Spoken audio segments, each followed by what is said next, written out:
even get aired. Add in some entertaining stories, weather, cats, intriguing and informative guests, and you get one of the most listened to Saturday morning streaming media political talk shows going today.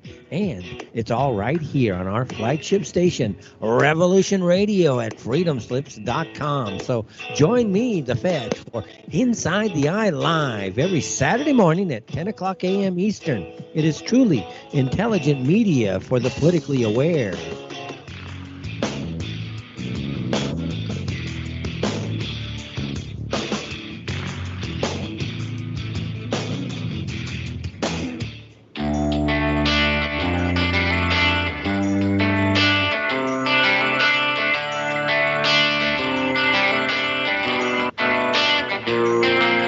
This is Thomas, a.k.a. a Mad Painter. I'd like you to join me Monday nights, 10 p.m. Eastern Standard Time for Open Canvas. Don't forget to bring an open mind. Yes, folks, that's right. Bring an open mind to an open canvas. Again, that is Monday nights, 10 p.m. Eastern. UFOs to government corruption. This is Revolution Radio, freedomslips.com. You don't need to expect us. We're already here.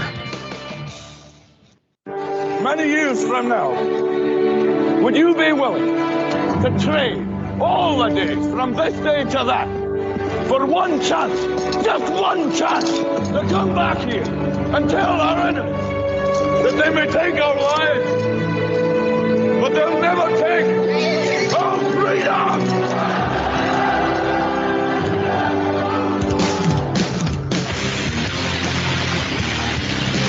The future is uncertain.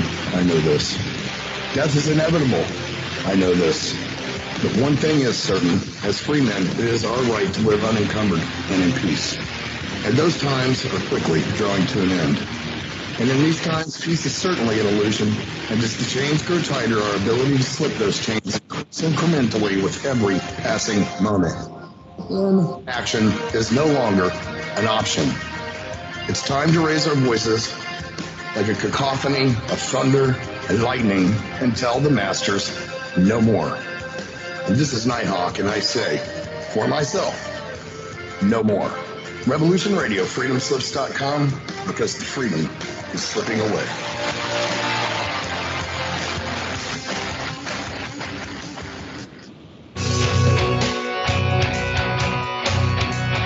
All right, thanks for listening while we took that short break here at Revolution Radio, freedomslips.com. And yeah, we're going to get back to your host.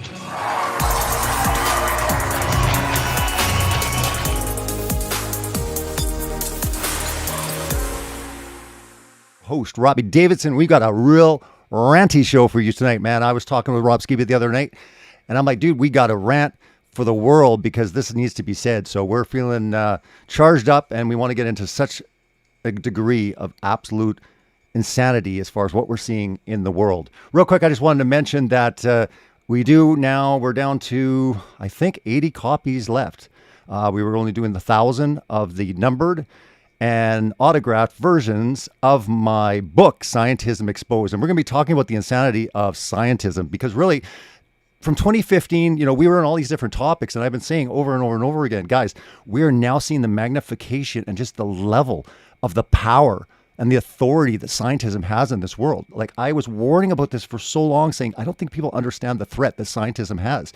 They're the world authority, they're the experts, and now we find out they have the power to shut down our businesses, to close down our churches, to actually make it so we can't leave our countries. This is scientism, guys. This is absolute scientism. So if you have not seen my documentaries, they're for free on YouTube. If you want to get a DVD, you can go to celebratetruth.org. And I'm running the special right now where there's a free DVD with every order. You need to get these into people's hands. Sometimes sending them a YouTube video that's an hour and a half, it's hard to do, but you give them a DVD, it works. A lot of people are ordering copies to give it to their friends because just because we're talking about closed cosmology and all the, shenanigans when it comes to evolution and space, now we're seeing a lot to do with medical. We're seeing this scientism across the board as a real huge threat of absolute insanity. And everyone's going crazy. Now the scientists are jumping on board with gender and they're determining what's true or not. And we just know this is crazy. There's no more absolutes. Everything's changing. Science determines it. They say that the science is settled. Guys, when the science is settled, it's not science. Science is always about asking questions. And when we're in a world where we can't ask questions, we're in a lot of danger.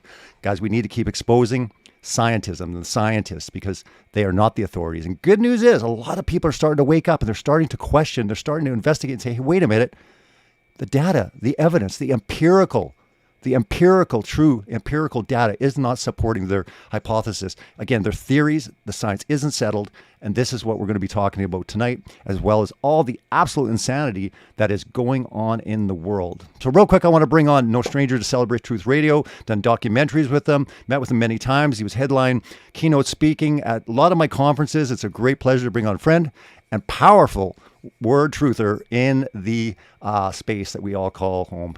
Rob Skiba, nice to have you on. Hey, Robbie, thanks for having me, man. Hey, man, like I said, the other night we got going and I said, wait a minute, we should have just recorded that and just put that up. You know, when I was a missionary, I was the multimedia director of the International Missions Organization. And one of my biggest frustrations was that when I would get in country, some of the best conversations took place in the car ride from the airport when I didn't have any of my camera gear rolling. I know. You know, it's like, the great conversation where like this needs to be recorded. You know, like, I know. Yeah, earlier on, actually in 2015, I got in the habit of just anytime I was talking to somebody, I'd record. And I mean, they knew it, right? But I'd say, hey, if there's really good stuff, let's just throw it up if you're okay with it. Because you're right. A lot of these conversations, you're like, man, that would have made an amazing show. Yeah, same thing all the time. Hey, man, Kevin Stoll, one of my, I don't know if he's a moderator for you on your. Yeah, I think he is. Yeah. Mm-hmm. He sent me something earlier today. I don't know if he sent it to you or not.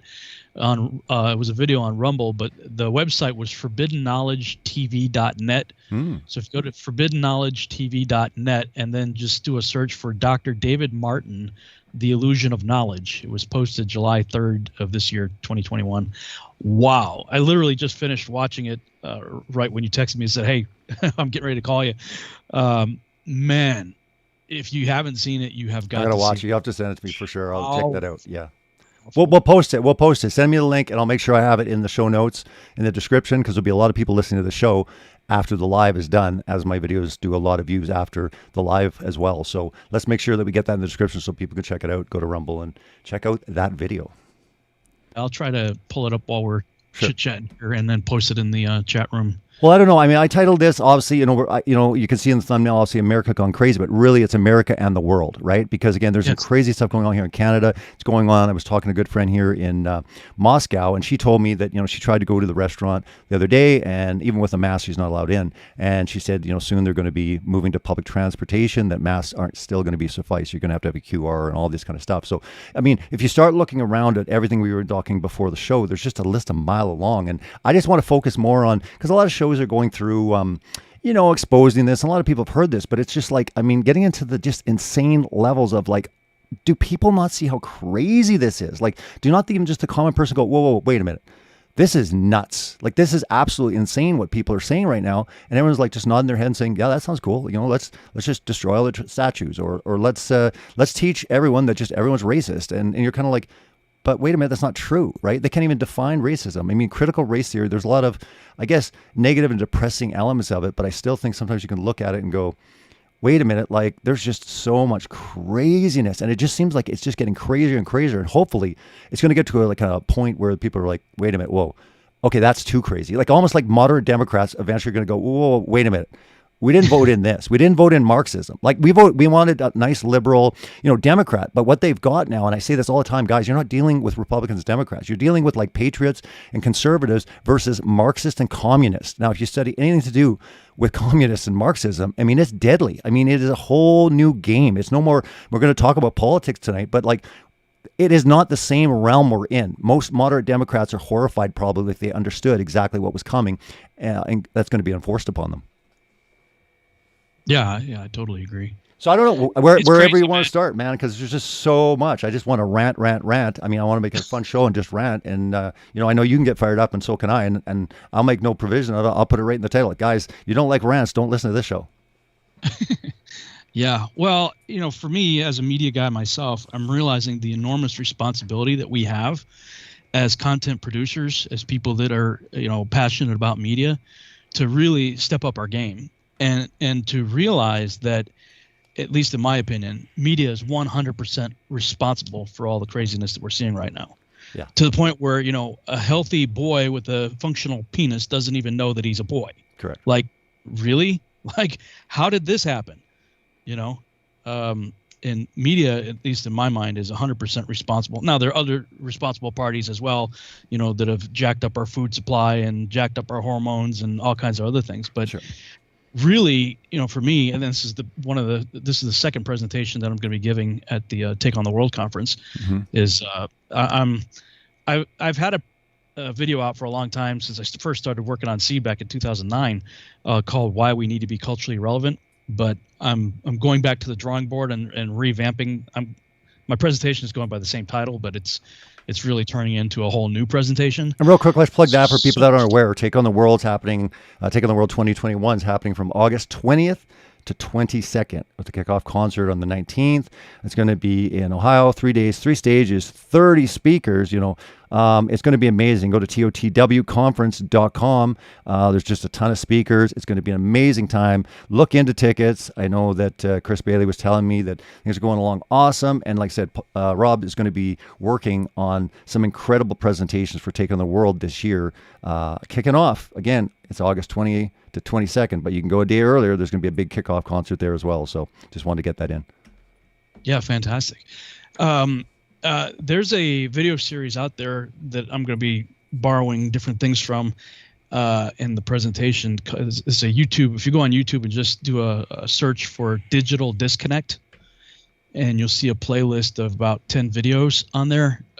It really gets into the heart of the matter of what has happened with the media and how everything has been 100% deliberate right from the start, right from the very creation of radio and television. And then, of course, later the internet. And, when the enemy understands it, the enemy gets it, the enemy's using it on a daily basis to tremendous effect. And Christians, by and large, have completely abdicated their position on what some have referred to as the 7 mountain prophecy, that there are 7 mind molders of society that they refer to as mountains. And 2 of them in particular are media, arts, and entertainment. Media is one mountain, and arts and entertainment are the other mountain. And for me, those are the most important of the 7, because those 2 influence everything else, from religion to government to family to education. All of it is being manipulated by media, arts, and entertainment. And the other side knows this. They're using this so much to the point where they're not even hiding it anymore. It was the San Francisco gay choir or whatever is out like, yeah, we're coming for your kids. Yeah, I'll actually, I was going to play a quick, I don't want to play the whole thing just in case, but I will put the link also in the show notes and you guys will check it out. But it is titled A Message from the Gay Community, performed by the San Francisco Gay Men's Choir. And in the song, I mean, it's horrifying, but really they say, you're right, we are coming for your children, we're going to convert them all. I mean, it's really horrifying. I'll just play a quick clip here. And I apologize on Revolution Radio if you guys just hear silence. They've been having issues or something for whatever reason with the sound. Can't really figure that out. So we'll play on YouTube. Check it out if you want to hear quickly the song. If you're doing this on Skype, I can tell you, I don't know how it works for you, but you have to share screen and click the, there's a little yeah, share sound. Yeah, I do that all the time. Yep. Okay. And it works. So you're going to be able to hear it, Rob, but for some reason the studio is not hearing it sometimes on Revolution Radio.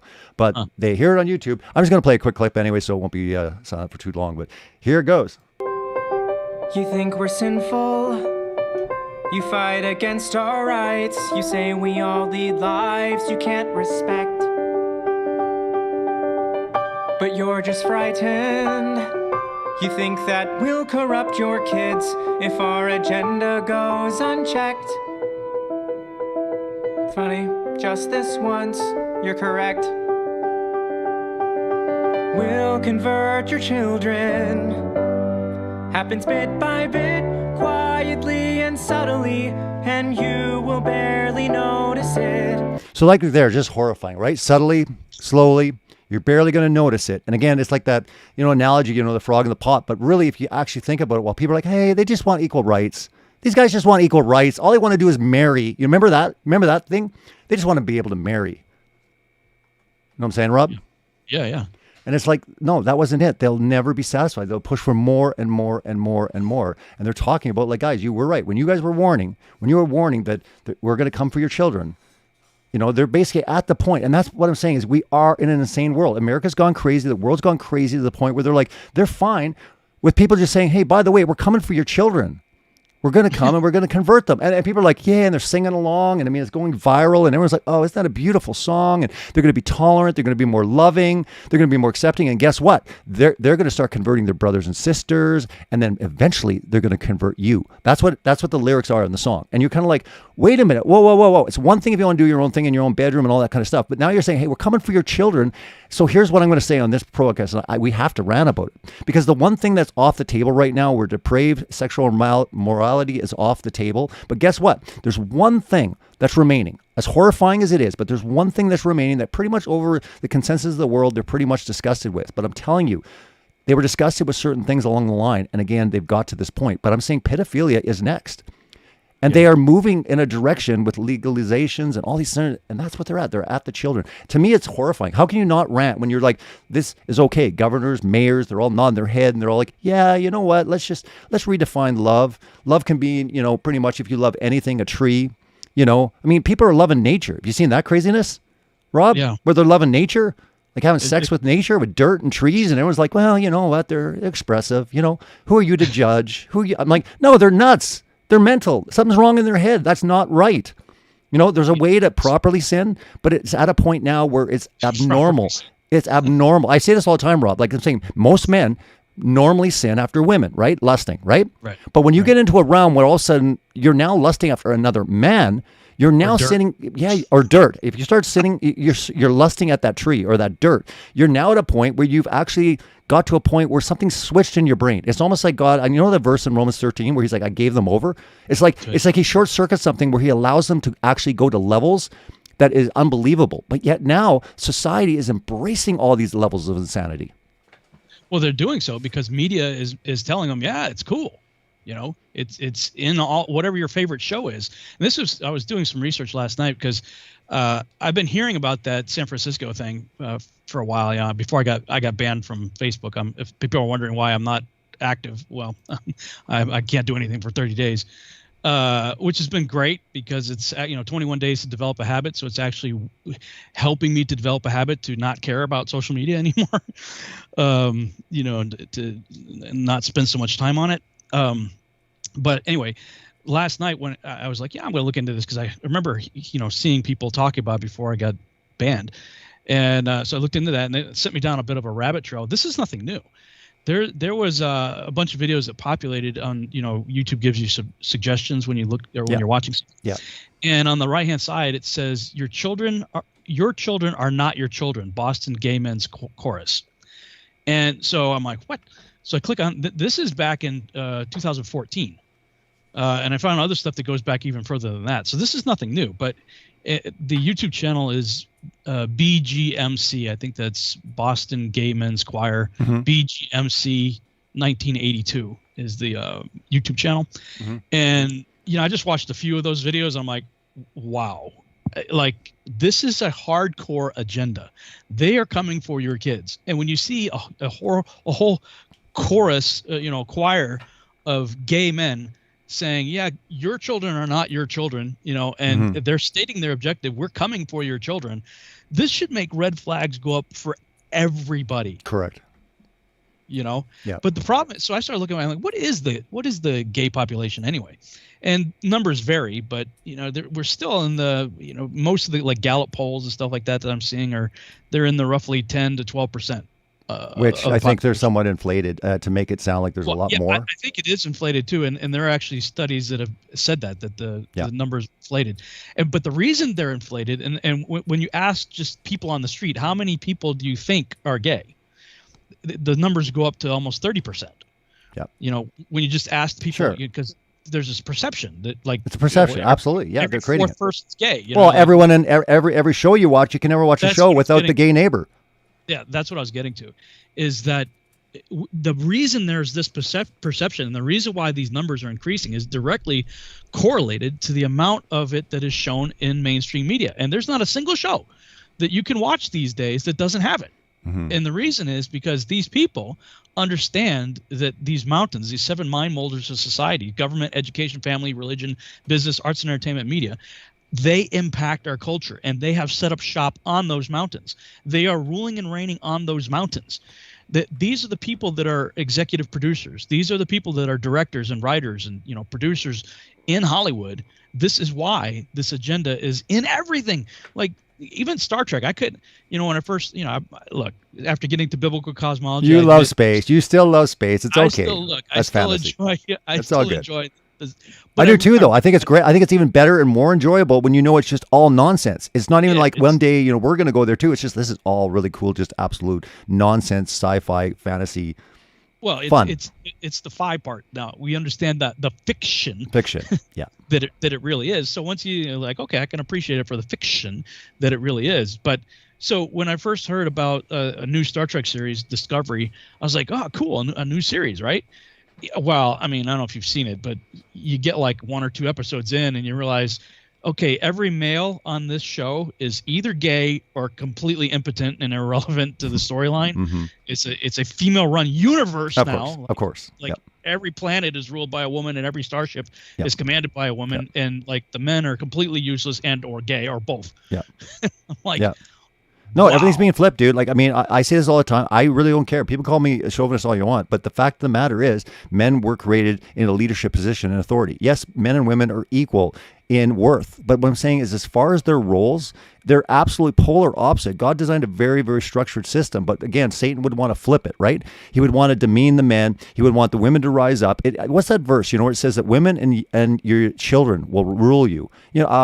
Maybe someone can throw it up in the chat, but there's a warning in Scripture where it says like the youth and women will rule you. It's like a punishment. It's like a judgment. I think what we're seeing right now, and I'm not saying that women can't have like authority, different things out in the world and work and stuff, but what I'm saying is there's a very, very clear structure in the Bible.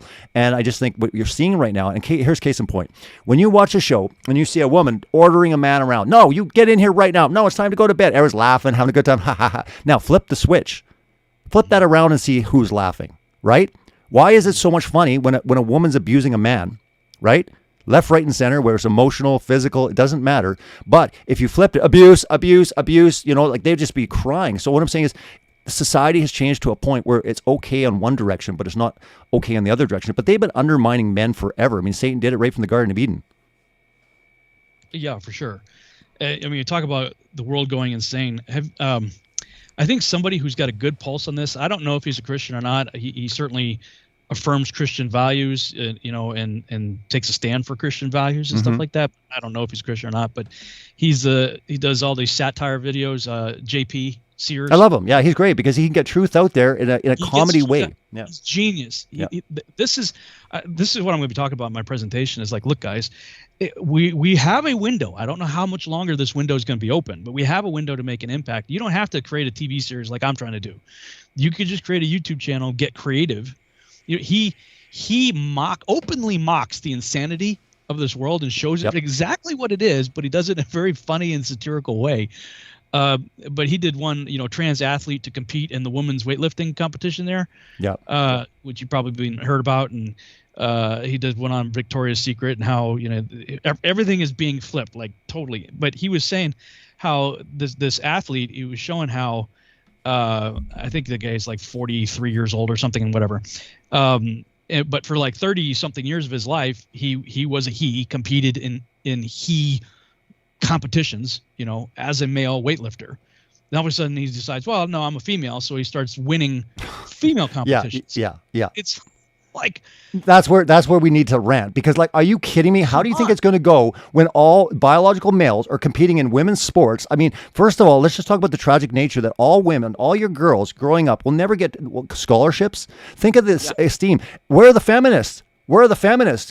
Because they're between a rock and a hard place, Rob. That's what's going on. They're like, what the hell can we do now? We're screwed. Either way, we're screwed. So they can't even say, wait a minute, this is wrong. Women are going to get even more screwed by this. And yet the world's like clapping, yeah, let's have biological men compete in all women's sports. Wait a minute, that's not going to end well at all. Cannot people see this?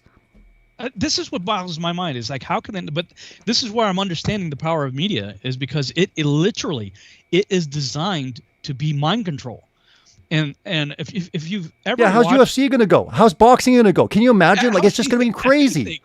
anything. Anything, but I'm talking about how violent those sports are. Forget hockey and baseball. I'm just saying, can you imagine what name in any type of woman going up against a biological male in boxing? I mean, it's not going to end well, but you're right. And they're not going to win any games. And this is not being sexist, guys. This is biological. This is true science. We're built differently. Men are built differently. Stop this nonsense that we could do the same things as each other. That's where we need to rant. Guys, open your eyes. God created us different and unique. Stop trying to bring it all together. It's just, what I'm saying is Satan wants to destroy not just creation, he wants to destroy the created order.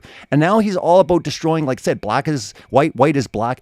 Everything's getting flipped upside down. In my thumbnail, I got the American flag flipped upside down because, again, this is what they're trying to do. They're trying to unturn everything. And say what you want about America and some of these Western countries, but I'll tell you one thing. They've done incredible work keeping the morality and 10 Commandments in different aspects. And I'm telling you, the Marxists want to rip it all away. So you need to get up and you need to fight regardless of, everything's rigged, I can't do anything. Guys, they're like literally going to the point where they're coming for your children. You're like, well, I'm just going to sit back. I'm just going to sit back and do nothing. It's like, no, man, start speaking up at your the school boards. I mean, we'll get onto that. The insanity of what they're trying to get in to teach in all the schools. Critical race theory, I would go so far as to say, is one of the most destructive things possible that could be put into children's brains as raised learning that. And again, there are people that are standing up for it. But I mean, it is infiltrating the military now. It's getting into generals. I don't know if you've been watching this, Rob, but here's have you seen the promotional, like the trailer for the military? Yes. The cartoon with the my two moms I grew up and blah blah blah. It's like, meanwhile, here's China and Russia, real men putting on gear like, we're gonna go fight for what we believe in, and they're like, and meanwhile the United States is over here. Yeah, my two moms made me really realize that I need to take a stand and blah blah blah blah. And you're like, what? And then you have other ads, like the CIA's coming out now. It's like, it have someone that's like, it was really brave for me to start taking medication, transitioning, and blah. And you're like, wait a minute, what the heck does this even have to do with the CIA? It was funny. Tucker Carlson came out the other day, and he shows this group of diversification. You got all these races, you got disabilities, and we're all like, we're changing the CIA, right? And then they found out it was taken from a photo clip library. And you're like, that's not even people in the CIA, right? Then they had one of the guys that was actually in the actual shot. They found him, and they're just like, what are they doing, right? It was just really ridiculous. But that's what I'm saying, is everything is a lie. We know this guy's, mainstream media. And it's one thing exposing the lies, right? But it's another thing when it gets to a level of just absolute insanity. Can you not see how quickly we're falling off this cliff when, like, the insanity level is just getting up a notch? Not so much just an evil and warpness. That's what I'm saying, Rob, is like things are getting warped. They're not just getting evil. They're now starting to twist and warp where you're kind of like, wait a minute, that's just messed up. Like, that's just completely messed up. I want to throw a question out there for people to consider.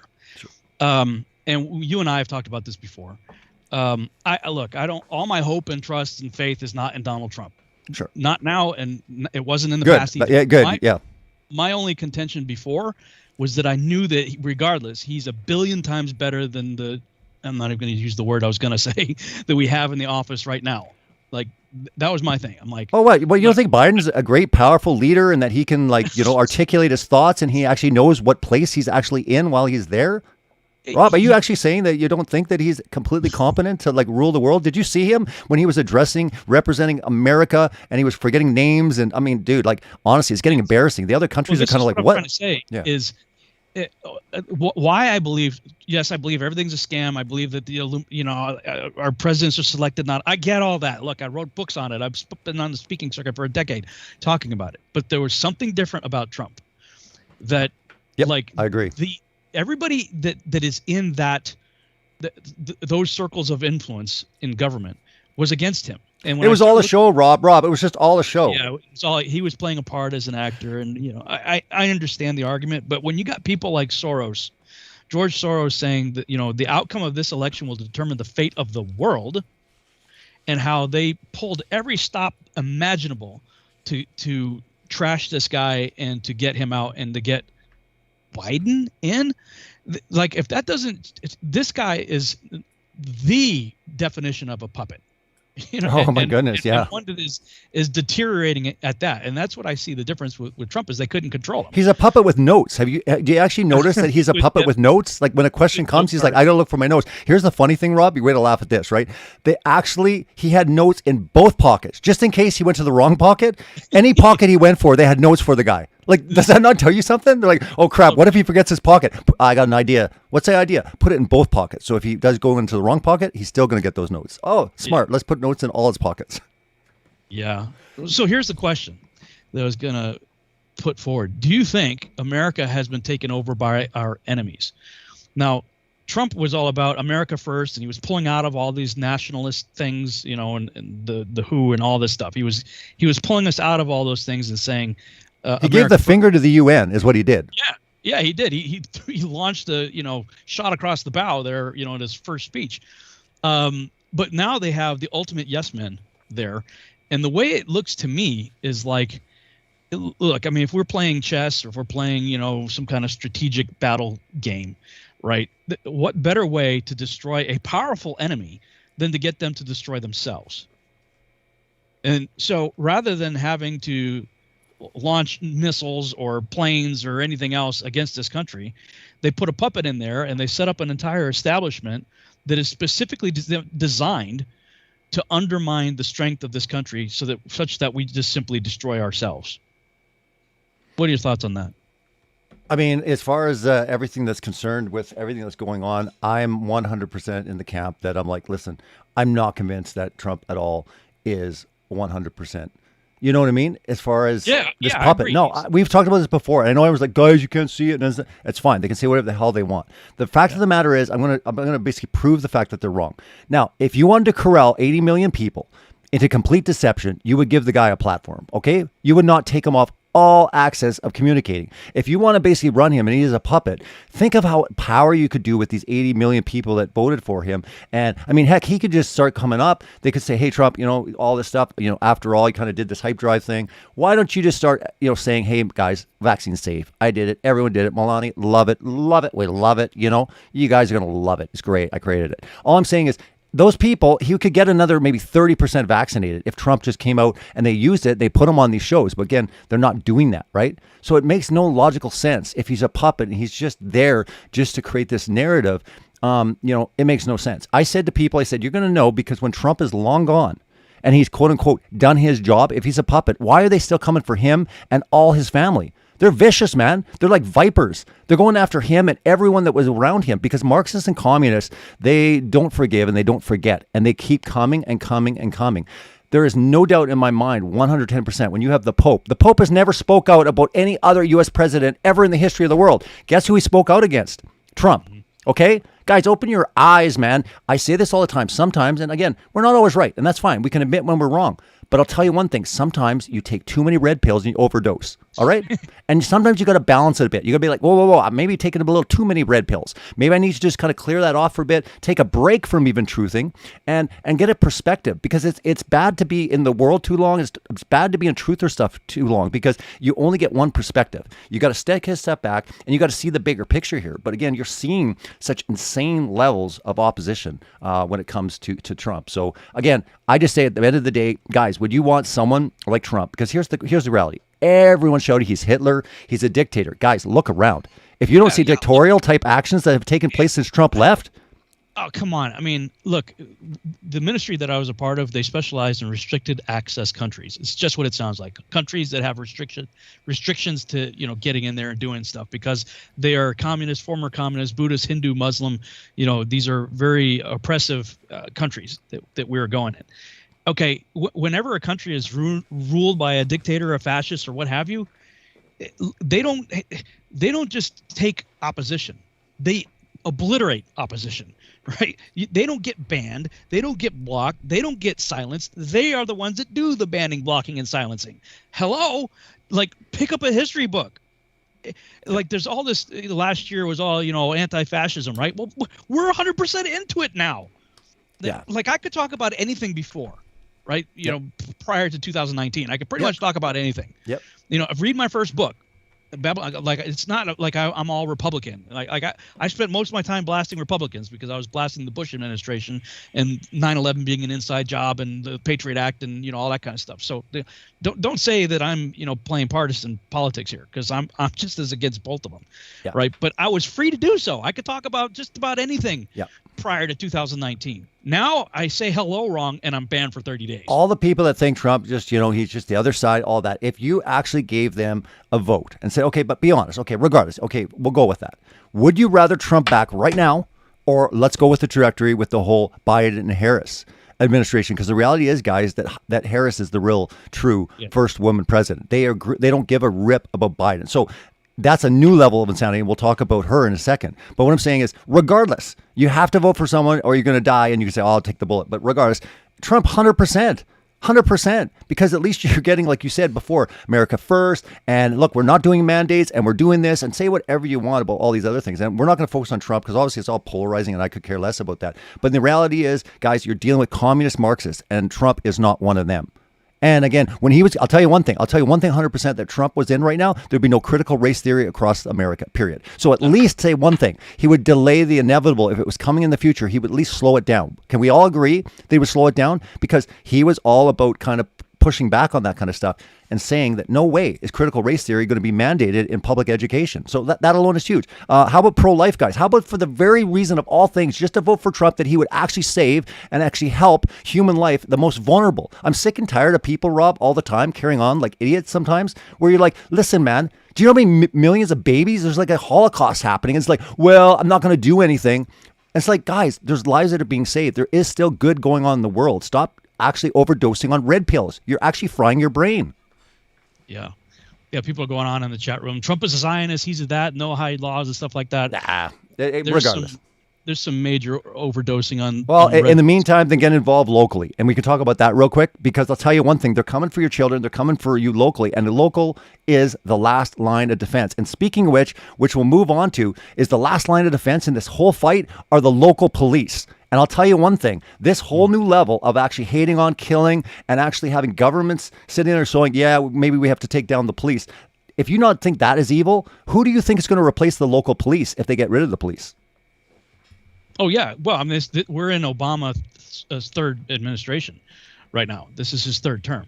Because if you go back to his early pitches, he was, when he's campaigning, we need a civilian national security force that's just as strong, just as powerful, just as well funded as the U.S. military.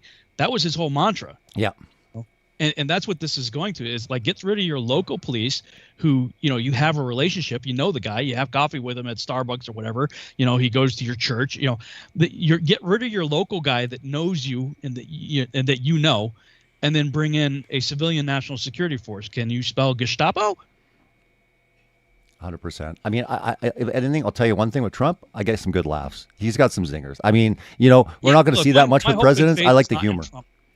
Look, for people going psycho in the chat room, look, Trump's not my savior.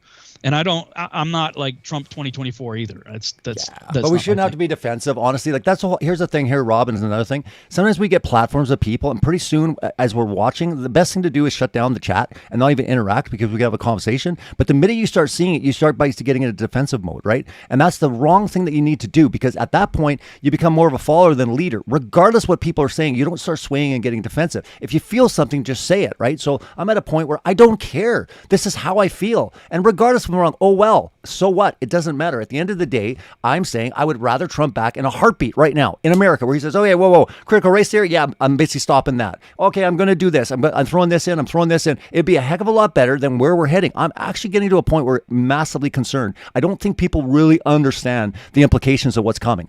Let's just talk race. The race and the hatred that's coming. Do you understand that the riots, the destruction, the violence that's coming? I mean, sometimes you can look at it and say, it's kind of terrifying. It's coming. Like, the level of destruction that Marxists bring on countries is horrifying. And meanwhile, we're sitting there, Trump's a puppet. And Kamala Harris. It's like, shut up. Like, sit there and get involved. Like, there is a major, major force coming in. And it's about, I go so far right now that America has been taken over. The question is, in the plan of God, is it basically going to be taken back? In the plan of things, some people say, we're in the end times. It's going to happen in the next 2 years. Maybe we're not. But the reality is, you don't just sit back and say, I'm going to do nothing because we can't do anything. We can. Here's the question. Does God do things through people? If he does, then there's still things that can be done in this world. period. And as far as when it comes to presidents are selected rather than elected, guess who selects them? Read the Bible. It's God. Like it or not, evil. He selects evil kings and good kings and righteous kings, regardless. He's the one that chooses them. Read the Bible. It's very, very clear.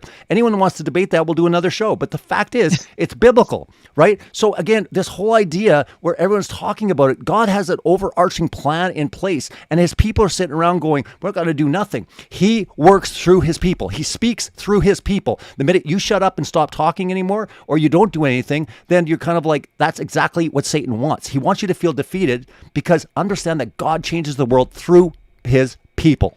Well, bingo. There's a mentality that's manifesting in the chat room right now, but it's indicative of what's happening everywhere amongst Christians. And that is, somebody in the chat room said, quit focusing on politics, people. All governments are ruled by Satans. This goes back to the 7 Mountain Prophecy. Media, family, religion, business, education, government, arts, and entertainment. These are the 7 mind molders of society. These are the 7 spheres of influence, mountains, whatever terminology you want to use, that have an impact on our culture. And the mentality that we should not get involved in these is the very reason why the enemy has taken over. There's another book called Roaring Lambs by Brenner, I think is his last name. And in that book, he was a career Hollywood guy. He was a Christian trying to be a light in the darkness.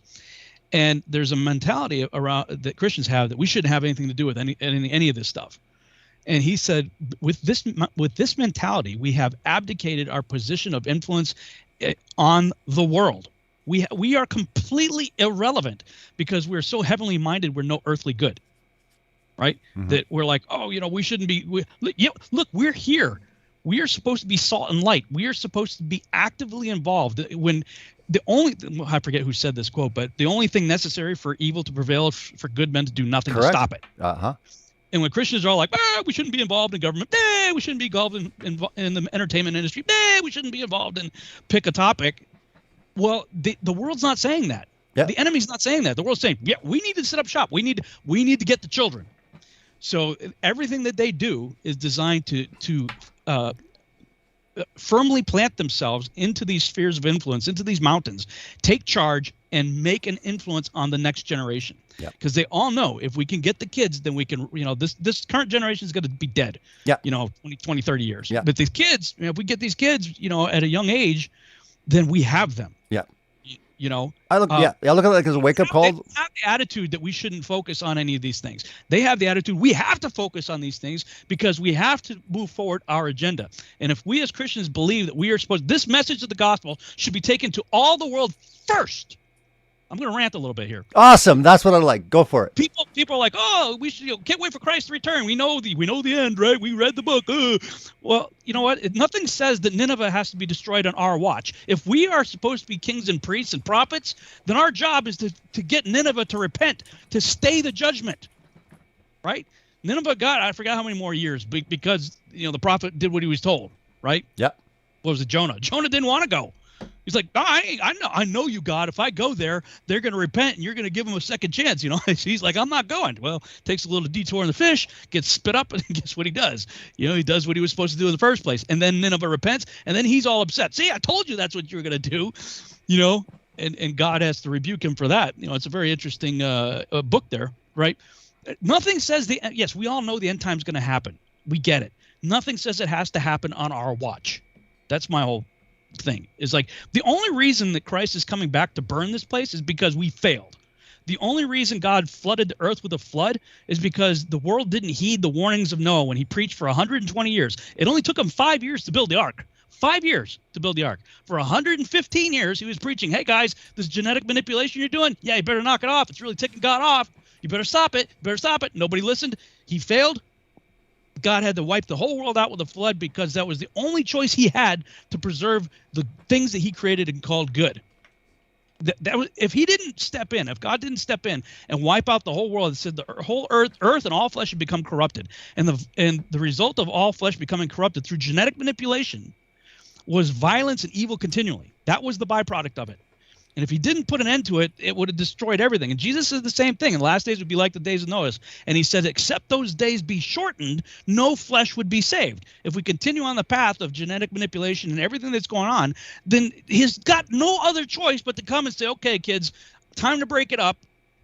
Good ones, come up here for a minute with me, and I'm torching the whole world. He's taking fire to the whole world because we failed.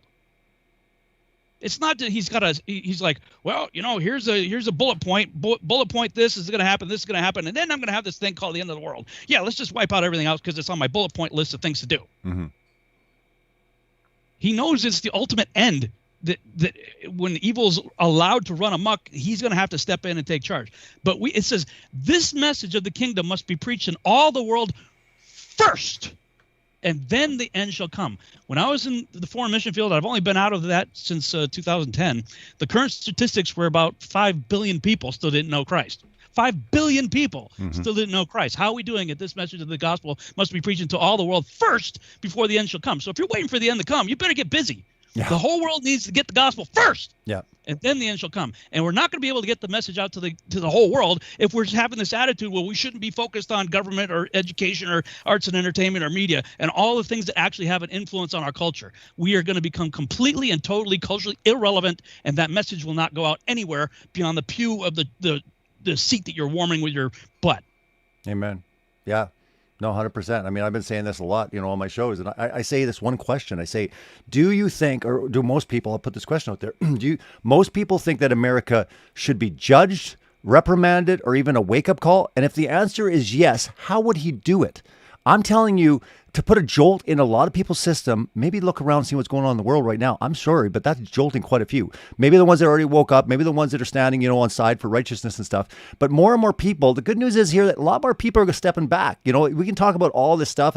How are people so dumb? You were there once before, right? So be careful the way you talk about people, right? Because it's so big and great of us to be like, oh, we've been open. How can people be so blind? Scripture even says, Who blinds the eyes of the unbelieving and stuff? Again, it comes back to Scripture. Sometimes we're so quick to point our fingers and saying, man, look, a bunch of idiots. Look at them running around. I'm horrified and going, man, they must be in a serious state.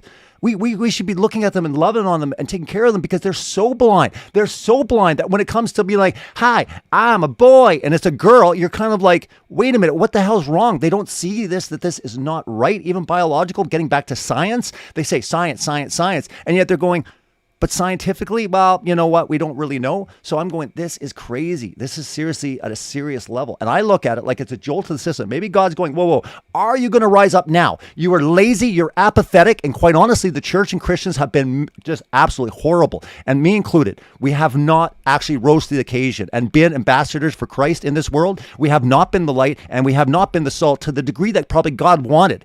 And what's happening right now is I do believe it's a judgment. It's a reprimand. It's even a wake up going, guys, this can all go away to a horrifying degree where you could be in captivity for 40 years. Do you want to go that direction? Because I'll tell you one thing, as grim as things get, God can snap his fingers. And a lot of times we were talking the other night, Rob, that you're like, why? I have a lot of questions for God. Good. Because you know what? You join a lot of people in the Bible that question God too. God, why?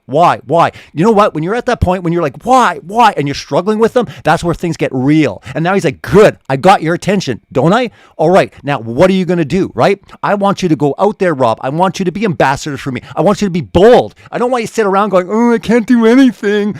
Oh, because everything's rigged. It's all rigged. Why are they sowing so aggressively hard right now to change all the voting laws so you don't need an ID anymore? Interesting. If it's so rigged, they're terrified about something. Maybe that there'll be something maybe supernatural or something that takes place. I'm just saying, why are they trying so hard right now to mess around with the whole voting system? Guys, it was all rigged, wasn't it? Interesting. Why are they going insane trying to rip it to shreds so they can get it even crazier worse where all of a sudden anybody without even an ID can vote? Guys, you need an ID to drink. You need an ID to drive a car. But no, heaven forbid it would be racist. It would be racist if you dare ask someone for ID to vote. You know what I'm saying? Yeah, I don't know if you've watched the Hodge twins. I love those guys. They rant too. Yeah, they rant too, and they crack me up. But they were making a really good point about how, literally everything is It's flipped. It's all reversed. Like literally everything the Democrats are accusing the Republicans of, they are guilty of. I mean, quite literally. You know, everything when they're always trying to point the finger of racism, they are the most racist you've ever seen if your eyes are open. 100%. And they're saying how he was talking about the movie came out in the 80s, Quest for Fire, and he's like, these freaking Democrats think that we're in quest for, black people are in quest for fire. Oh, we don't know what to do. Coke bottle. We don't have ID. Like it is so racist for them to say what they're saying, about everything that they're opposing. The whole notion that we need it, like you said, we have to have an ID for everything. Yeah. It's common sense. It's just use your brain logically. Like just logically, forget all the emotions. Just logically think about this. And it's like, why is that so terrifying that they're saying it's the worst attack on democracy? Did you see that in the Texas, all of them got on a private plane and said, we are going to fight against this because this is like the Civil War. It's disgusting what Texas is trying to do to actually sit there and say IDs should be required. And they're like, we're going to stand up like they did in the Civil War. They're equating stuff now with like racist things in the past, the Civil War, and heaven forbid, January 6th, the worst armed insurrection. Guys, an armed insurrection means they have guns. Where were the guns? Where were the guns? How was it the biggest armed insurrection in the history of the world? Huh? They had flagpoles. Yeah, they had little wee hammers at the beginning and they went in. But what I'm saying is overall, it's the worst thing since Pearl Harbor. 3,000 plus people were killed at the Pearl Harbor. Battleships were sunk. Pearl Harbor. And look, Pearl Harbor was... This is our Pearl Harbor. But, yeah, come on. For Schumer and others to liken January 6th to Pearl Harbor, that is disrespectful, first of all, to all of our veterans. It is. And people of that generation that had to go through that. Now, I believe that Pearl Harbor was a setup. I believe that it wasn't a false flag, but they knew it was coming. Sure. They did nothing to stop it. They wanted to get in the war, and so there was a human sacrifice to make it happen. But, I mean, real planes came and shot real bullets and sunk real ships and killed real people. Okay? Like, to compare January 6th to Pearl Harbor is an outrage. Yep. But they have the media. They don't care. They can be so insane, Rob, and that's the point. We're talking about America's gone crazy, but you know why most people believe it? Because they're pounded and pounded and pounded by the mainstream media so much where they're like, holy flip, that was bad. Man, that is Pearl Harbor. Maybe that's 10 times worse than Pearl Harbor. Maybe we need to run around and we need to round up these conservative and patriots because they are a deadly. Oh, wait a minute. Where did all the terrorists go? Notice that all the Al-Qaeda, they're like, no more Islamic terrorists. Guess what? Now white people are the biggest threat. No, domestic terrorism, dude, that's a scary term that they're throwing around. And they're not just throwing it around. They're dead serious about coming and going towards white supremacy as the worst threat on American soil ever. And they're saying these things and everyone's like nodding their head. They're like, dang right, white people are evil. And you're like, guys, do you not see where this is leading? Yeah. People in the chat room you got a lot of red pill overdosers here. I don't care. You just stop reading the chat, Rob. Seriously, I'm telling you right now. It's just, it totally goes off track. Read it afterwards. Read it afterwards. Ooh, two wings of the same bird of prey. Like I was saying that probably long before you were. Okay. Okay. Well, here's a question though. But here's the thing. Regardless, we're on a topic. Obviously, it's very diverse. But like, let's think of something that's crazy, Rob, and let's get a show of hands. Everyone can type in 1, and they can say 2 if they disagree. But think of something like it's just the majority, 99% go 1, 1, 1, 1. Okay, who thinks it's okay that basically biological men are going to be in every women's sport, competing against in all women's sports, biological men? Who thinks that's good? That will happen in all the sports, right? Say 1 if you say yes, and 2 if you think it's no. I'm just saying the fact of the matter is, I did it the other way around, sorry. But anyways, the fact of the matter is that most people, if you talk about just generic stuff, they're like, oh, we're with you 90%. But the minute, Rob, as a platform, as an influencer, or whatever you want to call yourself, the minute you actually deviate and you talk about something else that most people don't agree with, again, it was like flat earth, dude, for you, okay? You came out and most of your audience just went absolutely ape on you, okay? Look where you were. You didn't buckle, but it didn't matter. But I mean, there was a ton of people that flipped out on you, but you kept the course. We cannot actually be influenced by people if they're saying certain things. And we're like, oh, okay, we got to be defensive. It's like, if you believe it, just say it, because there'll be a ton of people over time. They'll either leave because they're like, you're so deceived and you're a puppet yourself. Good. Bye. See you. The majority of people will be like, I want to hear more of what he says. And at the very least, guys, even if we're different and you disagree with what we're saying, it's engaging. It's interesting. You can't be scared of hearing conversations and having debates and discussions. This whole idea that, oh my goodness, it's hateful if you dare disagree with someone. Stop it. It's nonsense. And if it's infiltrating in the church and that's coming into, our mentalities, that's what the world wants you to believe. It's okay to debate. It's okay to be different. It's okay to even be wrong on stuff, but forget all this crazy nonsense where it's like, oh my goodness, we all have to be on the same page with everything or we're a shill. Well, yeah, that's the thing. Everybody's like, well, can't we just get along? Well, stop saying words like shill and all this stuff in the chat room, okay? You need to turn that chat off. Guys, you know what? Because of your craziness, you're going to lose Rob's eyes right now. You're not going to get any attention from him. Rob, turn it off. Don't even look at it. Okay, here's the thing, Rob. I'm going to try to do something, okay? Second hour, because we're coming up to the break here really shortly in about 2 minutes. I want you to do a test, okay? We're going to have the discussion. We're going to rant away. We're going to have a good time in hour 2. And do not look at the chat. Will you promise me this? Okay. Okay. I've just.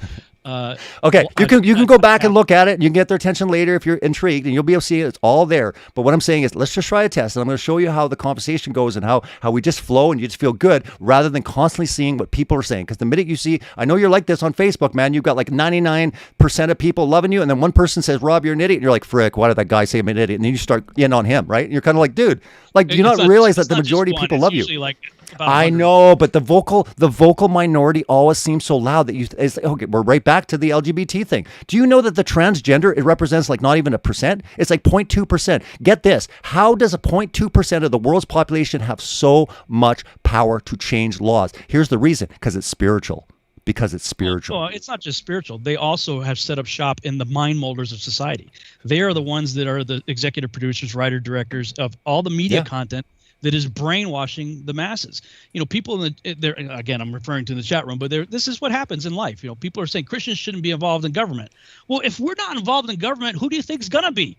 Yeah. If we're not involved in media, who do you think is going to be? If we're not involved in education, who do you think is going to be? Yeah. This is the very mentality that has gotten us where we're at. As Christians shouldn't be involved. If we're not involved in the things that are actually impacting our culture, who do you think is going to be? Yeah. Yeah. Well, that's like Christians need to wake up. This is something you want. Okay, I'm getting on a soapbox and ranting. Awesome. Well, we're gonna have to hold that. You're gonna have to hold that because we're going to a break. We're gonna go into hour 2 here right after this short break, guys. Don't go anywhere. We got so much more coming up. Again, it is going to be fire. I'm just telling you right now because the other night we got going and it was a fun rant. And I think it's important. It's therapeutic. You need to get it out. You guys should try it yourself. Call up someone.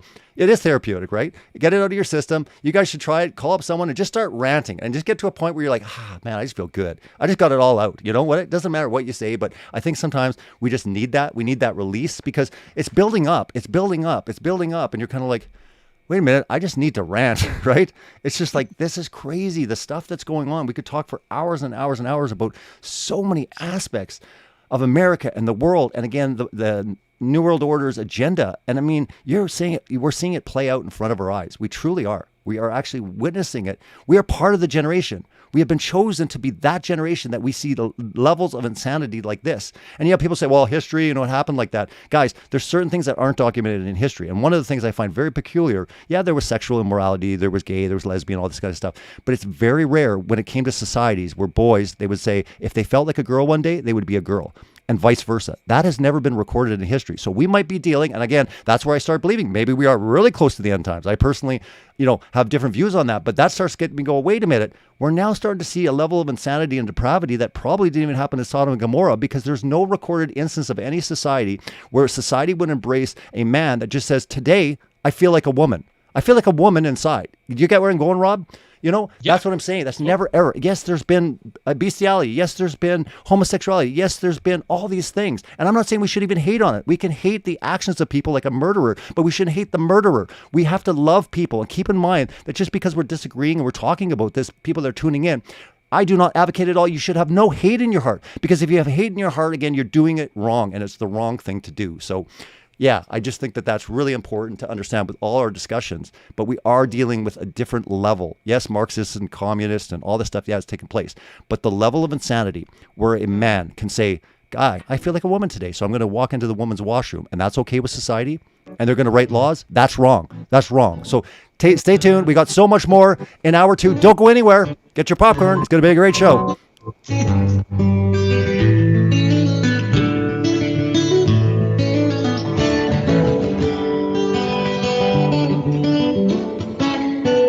Listen, Revolution Radio at freedomslips.com. We'll be right back after this message.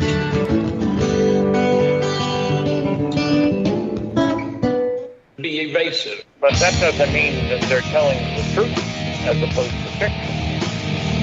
And Genesis chapter 6, verse 4, and there were giants in the earth in those days, and also after that, when the sons of God came and also the daughters of men, indicating that there were giants before the Nephilim.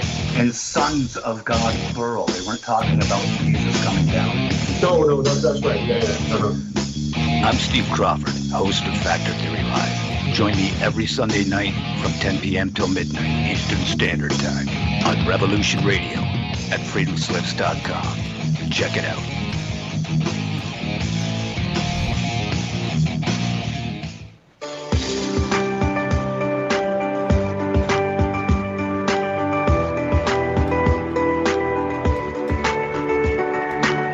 Transcending time and space, let us take you to the place inside your mind where thoughts divide and mysteries unwind. Join us every Monday evening right here on Revolution Radio at freedomslips.com from 8 to 10 p.m. Eastern Time. And you will catch the Fenton Perspective with our great host, Lorian Fenton.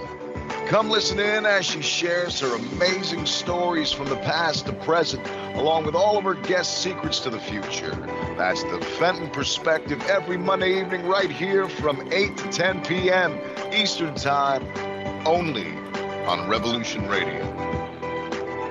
Oh, and you don't need to expect us. We're already here.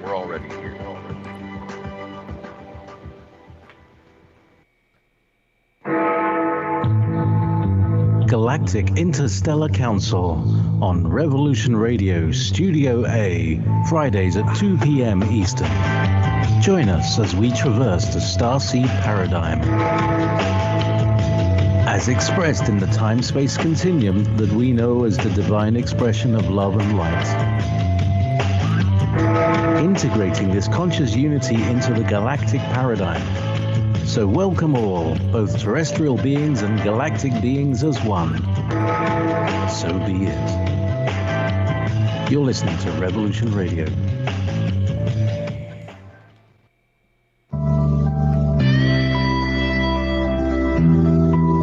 If you think for 1 second that the Capitol will ever treat us fairly, you are lying to yourselves. Because we know who they are and what they do. This is what they do, and we must fight back.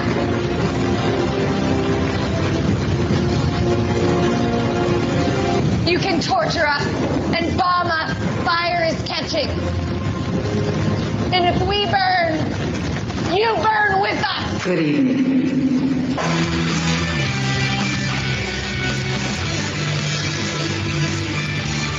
Are you awake yet? I hope. We've tried for years and years to use passive resistance and loud voices to make a change. The time is over. Your governments around the world have no other goal than to decimate your entire existence at the hands of the bankers and the elites. The war is coming, and it's your choice to decide if you want to be a warrior or a victim. Denial is not a choice anymore. Revolution Radio, freedomslips.com, the #1 listener-supported radio station on the planet. Not giving up.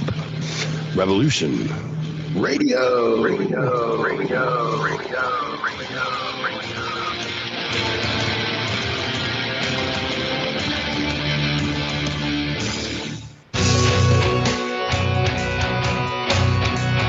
All right. Thanks for listening while we took that short break here at Revolution Radio, freedomslips.com. And now we're going to get back to your host.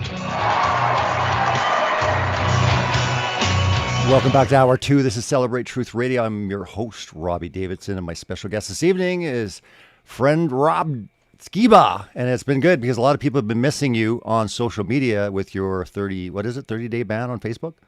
Yeah, my second one in like the last. Well, I had a 30-day last month, and I was on for like I think a week. Got my next 30 days, so it doesn't take long. But yeah, I've turned off the chat, so if you're ranting and raving, have at it. I'm not watching. I'm not looking at it. But I will say that if you guys haven't read the book, The Screw Tape Letters by C.S. Lewis, you should read it. So good. And to summarize it, basically, there's a senior demon training a junior demon on how to be most effective. And one of the things he teaches the junior demon is one of the best places for us to set up shop is in the church. And, of course, the demon at first, the junior one's like, what? You know, the Christians, they cast us out. No, don't worry about that. Nobody believes that anymore, you know. And it just shows how the demonic, the best place for them to be is in the church, especially in a dumbed down church that doesn't know the power that it has, you know, to get rid of them. But to get in there and to sow discord, but even worse than discord, I think, in my opinion, is apathy, is this attitude that, like, I'm gonna keep harping on this because to me this is the problem. This attitude that Christians shouldn't be involved in whatever. We shouldn't be involved in government. We shouldn't be involved in media. We shouldn't be involved in, you know, education. Whatever. Pick a topic, right? If we don't do it, who's going to? Well, guess what? The enemy's going to do it. Guess what? The enemy has done it. You want to know why the world is the way it is? It's because of this attitude. We are completely culturally irrelevant when we are supposed to be dominant. We're supposed to be the ones in charge here. We are the body of Christ here on earth. Mm-hmm. We're supposed to be doing John was it 14:12? I think I might have that wrong, but whatever the address is, you know, he says that anyone, not just Peter, James, and John, but anyone who believes in me should do the same works that he has done and even greater because he's going to be with the Father. Now, we can debate what the greater works are. I don't know what the greater works are. And people are like, well, we're supposed to walk on water and turn water into wine. Look, I didn't write it. I'm just telling you what it says. Yeshua, Jesus Christ, the Savior, he said it. We should be doing the same works that he's done and even greater works. We can debate the greater works. Let's get the first part right. We should be doing the same thing that he's done. I don't know if you've been watching The Chosen, but dude, we're just going to be starting it. I know everyone's been saying it's phenomenal. I think it's going to be amazing, but we are actually going to be sitting down, I think next week, my wife and I, and we're going to be just starting. And I guess they just finished season 2. That just concluded.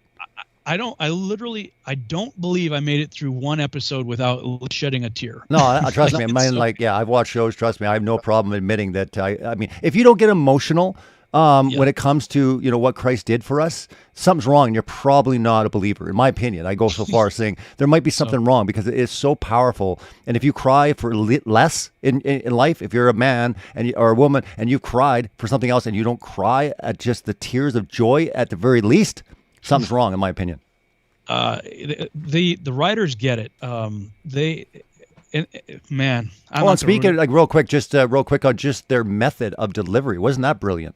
Oh well, yes, and exciting for me because I had written a business plan for Seed 10 years ago, and literally everything that I wrote in a business plan that was the plan that I intended to try to follow, they did. So now I actually have a case study that I could say, if you want to know if it works, look. Why don't you get them on your show, Rob? Have you reached out to them to like get them on? Great idea. I haven't, and you want to understand, you know, Dallas is fairly accessible. You should. You really should. Yeah. I mean, sometimes people say, hey, you should have this person on. I just get busy and stuff like that. But I'm saying for you, I mean, I just think it'd be amazing for you to do a show together. It really would be. Yeah. And the actor that's playing Jesus is so good. He is so good. But the point that's germane to what we're talking about here is he heals the guy the crippled guy at the pool of Bethesda. You know, they're waiting for the angel to stir the waters, and they actually did a pretty good job of describing what that deal was about. 'Cause I always wondered, what's the deal with this angel that stirs the water? And people are like, where's that? Where's the precedence for that, right? But how it was based on paganism and just all kinds of stuff that was wrong with that situation. But Jesus comes to this guy who's been there for like most of his life and says, do you want to be well? Do you want to be healed? Which, like, hello, like, look where I am, you know. But the way they tell the story and the way they set the characters up and the way they describe everything and show everything is just fantastic. But the Pharisees are there to cast judgment on him. right? And I think it was Matthew or one of the disciples comes up to Jesus afterward. Is like, why did you wait? Why did you do it on this day? Why did you do it this way when you could have, not had such a, created such a uproar, And Jesus just kind of smiles and says, sometimes you have to stir the waters. Like there was a good pun right there. And he had this smile on his face, like, get ready, boys. I'm getting ready to stir a whole lot more, by what I've come to do, Yeah. But that's what we're supposed to be doing. 100%. 100%. Shaking things up, man. Shake it up. Yep. I totally agree. I mean, like, some people will say, oh, yeah, but Jesus rested the ministry and stuff like that. But yeah, but we're supposed to shake things up, man. We got to get passionate in this world. We are ambassadors for Christ. So what does that mean? I'm being an ambassador. What does that mean, right? A lot of people don't really understand what we've been charged with, right? And again, they don't take that responsibility serious. And sometimes I think it's a lack of faith. I mean, you are literally an ambassador of the Most High. Do you not understand that you should fear nothing? It's like, well, what can one man do? I mean, do you know how many people in the Bible said that? Like Nineveh is a prime example, right? It's warning them, right? What happened? There's so many times and so many examples where God does these things through one person, just one person. And you see these incredible things where, like, I mean, think of that. It's like San Francisco. Think of Nineveh as San Francisco. No, they're just too far gone. And then you're like, what do you think that the power of the Most High can do? Like it's just insane sometimes, the lack of faith that people have, because they look at things are dire and you're like, do you not understand you're an ambassador of Christ? Like, you literally have the authority through him. And sometimes it's just really hard sometimes to watch and seeing people, like you said, the apathy, the laziness. And quite honestly, I think not just Christians, but just in a way, people need a jolt to the system and go, look how bad this thing can get. I want righteous men to stand up. I want them to fight for life. At the very least, why aren't you fighting for life in front of an abortion clinic, if that's your thing? Find out where God is calling you to go. We're not even telling you what to do. Ask him, pray, and say, where can I be used, Father, on the front lines of this? This is serious. We were talking about we're in a spiritual war. We're not even in a spiritual war now. We're actually like in a witnessing media war. We're talking about something that's elevated to a point where we're seeing it everywhere on all sides, coming for our children. They're singing Kumbaya and saying, guess what? Haha, guys, we're at a point now where we're coming for them all, and you're not going to be able to do a thing about it. And we're like, oh, what can we do? We're just the family of God. We're just the believers. And it's like, wow, man. And charge up your church, man. And who cares about secondary doctrine? I'm sick and tired of this whole idea where it's like, yeah, but they don't believe in this and this. If it's secondary doctrine, who cares? Like, the world is getting to a point right now where I think God's going to be like, wait a minute, you guys were being trivial about the shape of the earth. I'm sorry. It is important. I'm passionate about it. But stop thinking that you're righteous than someone else that doesn't believe it. I didn't believe it for years, and I was being used by God. So I'm sick and tired of this whole righteousness where we elevate ourselves. We're like, I can't be in a fellowship of believers that don't believe this. We're at the stakes now. We're stand with your brothers. Case in point, I went back to my old church 5 years ago. They don't believe in certain things that I believe in, but I'll tell you one thing. He stood up. He not only stood up, he went to prison. The church got triple fenced, and he became the first pastor in the Western world to be arrested for going and opening up his church. He opened up his church. Did you hear that, Rob? He opened up his church and he was thrown in prison. And then guess what? They arrested another 2 pastors here in my province. I'm like the Texas, of Canada. We're the Texas of Canada. And that should horrify people. If that's happening here in Canada, you should be horrified what's going on in Canada as well. Guys, in America, you guys think you're all fine. Texas, it can change really quickly, okay? We're in the Texas of Canada, and 3 pastors. Okay, it gets worse, okay? They get thrown in prison.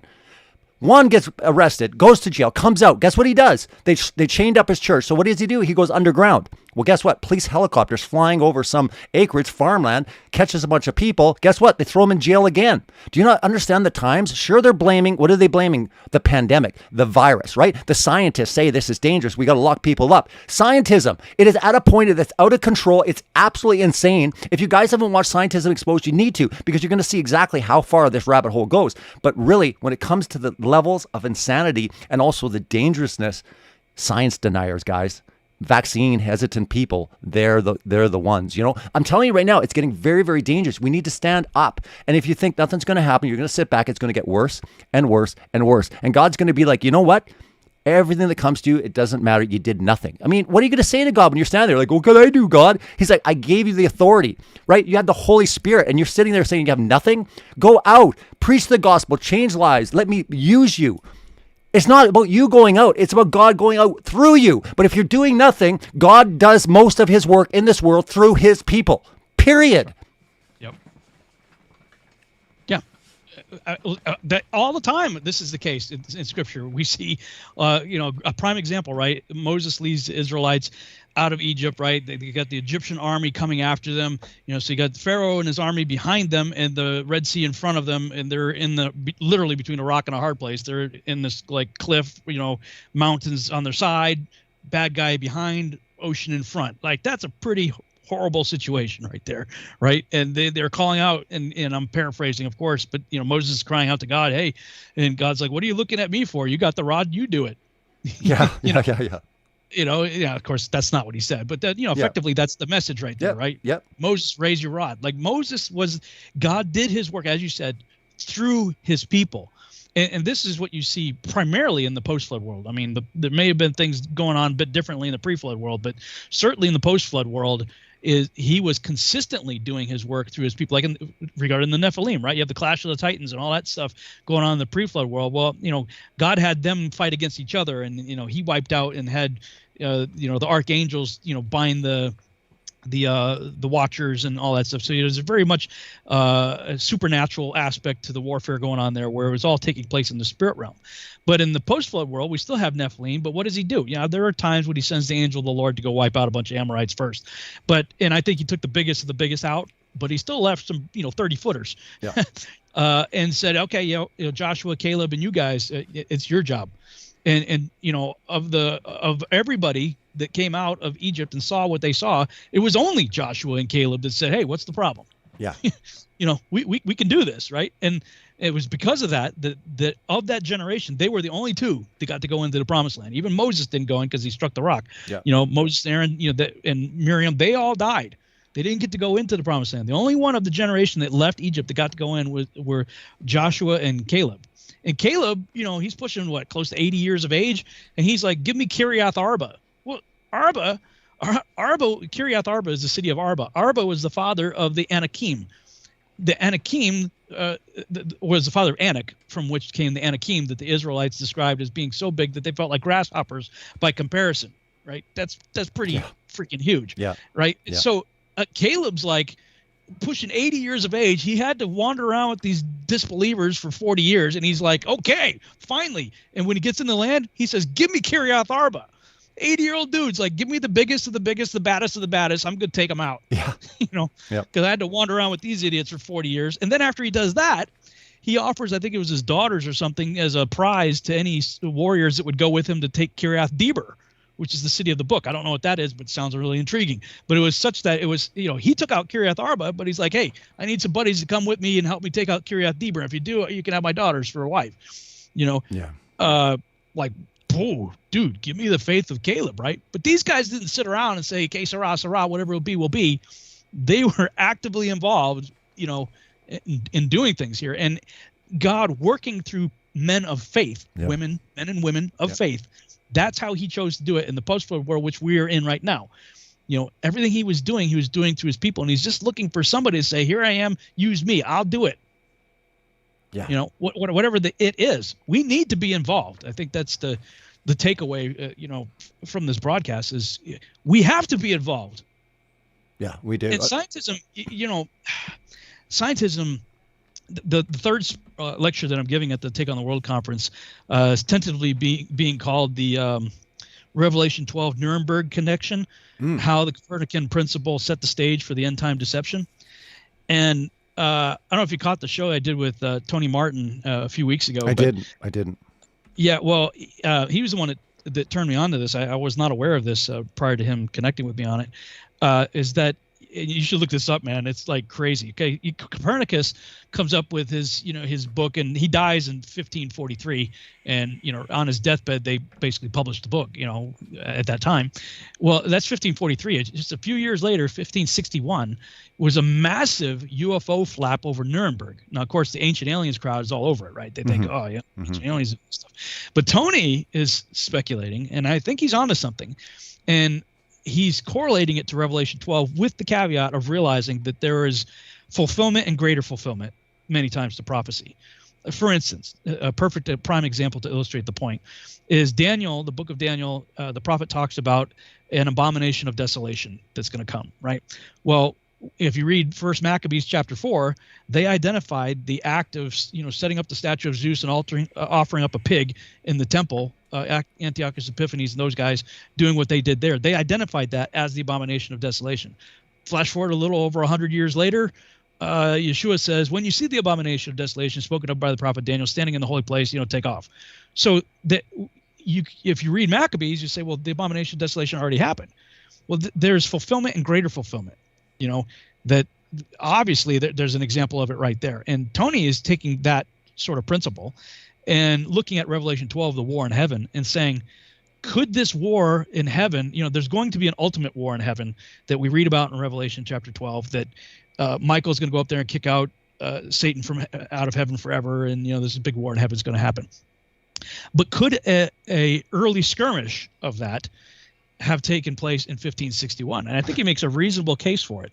And if you think about it, okay, you have the Copernican principle that comes in the reformers, we look at Calvin and Martin Luther and stuff, they like, this guy's crazy, because they realize that what he was saying contradicts scripture, right?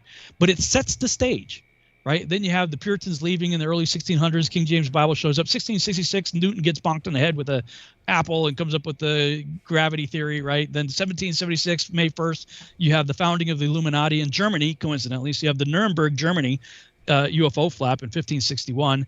You have the Illuminati being founded in Germany. Of course, America has the so-called Independence Day on July 4th. But once you look into, watch Chris Pinto's the Hidden Faith of Our Founding Fathers and the Riddles in Stone and New Atlantis video series, you'll get a whole new view of how and why America was founded. Yeah. Coincidentally, just a couple months after the Illuminati's founded. Yeah. Interesting. Yeah. But then you have in the early to mid 1800s, you have Charles Lyell coming up with the theory of geology, Charles Darwin, the theory of biology, and you got Huxley alongside promoting all this stuff. Albert Pike comes along and writes this letter outlining 3 world wars. The first 2 have happened exactly on the script. The third one's playing out exactly to the script. And in the end of the 1800s, the seat of Satan that is referred to in Revelation was moved from Pergamum. The seat of Satan was the altar of Zeus, was moved from Pergamum to Germany. And in the early 1900s, they rebuilt it in Berlin. Hitler loved the place, So you have the seat of certain, and then what do you know? You got 2 world wars that happened. And I always wonder, why Germany? What's the deal with Germany? And I think Tony's onto something. I think it goes back to the Copernican principle. And Copernicus being used, I believe, by the fallen ones to plant a seed that has been slowly watered over the centuries for a big payoff, probably in the very near future in our days, in my opinion. And scientism has been propped up to support that lie. Everything from biology, and I know you share the same frustration with people like Kent Hovind, who I love the guy. I think he's done tremendous work. He's amazing. He impacted my life in a profound way. Absolutely. So it's like God used him in your journey. In my journey, but he's got a huge library of content on exposing the lies in the textbook.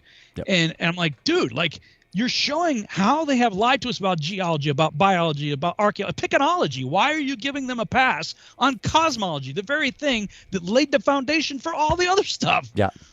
Yeah, it's interesting. In the path, you would think that God would just wait and to have something that was pure, that would just give you the whole truth. But isn't it interesting that in your journey, Rob, God would choose to have someone that was wrong in some places, but he was right on others, and it massively influenced you. My point is, not everyone needs to be right about everything to have a massive use with God's plan. It's evident right there in your life. You can't deny it. Furthermore, was there a time that you believed in pre-trib rapture? You did, right?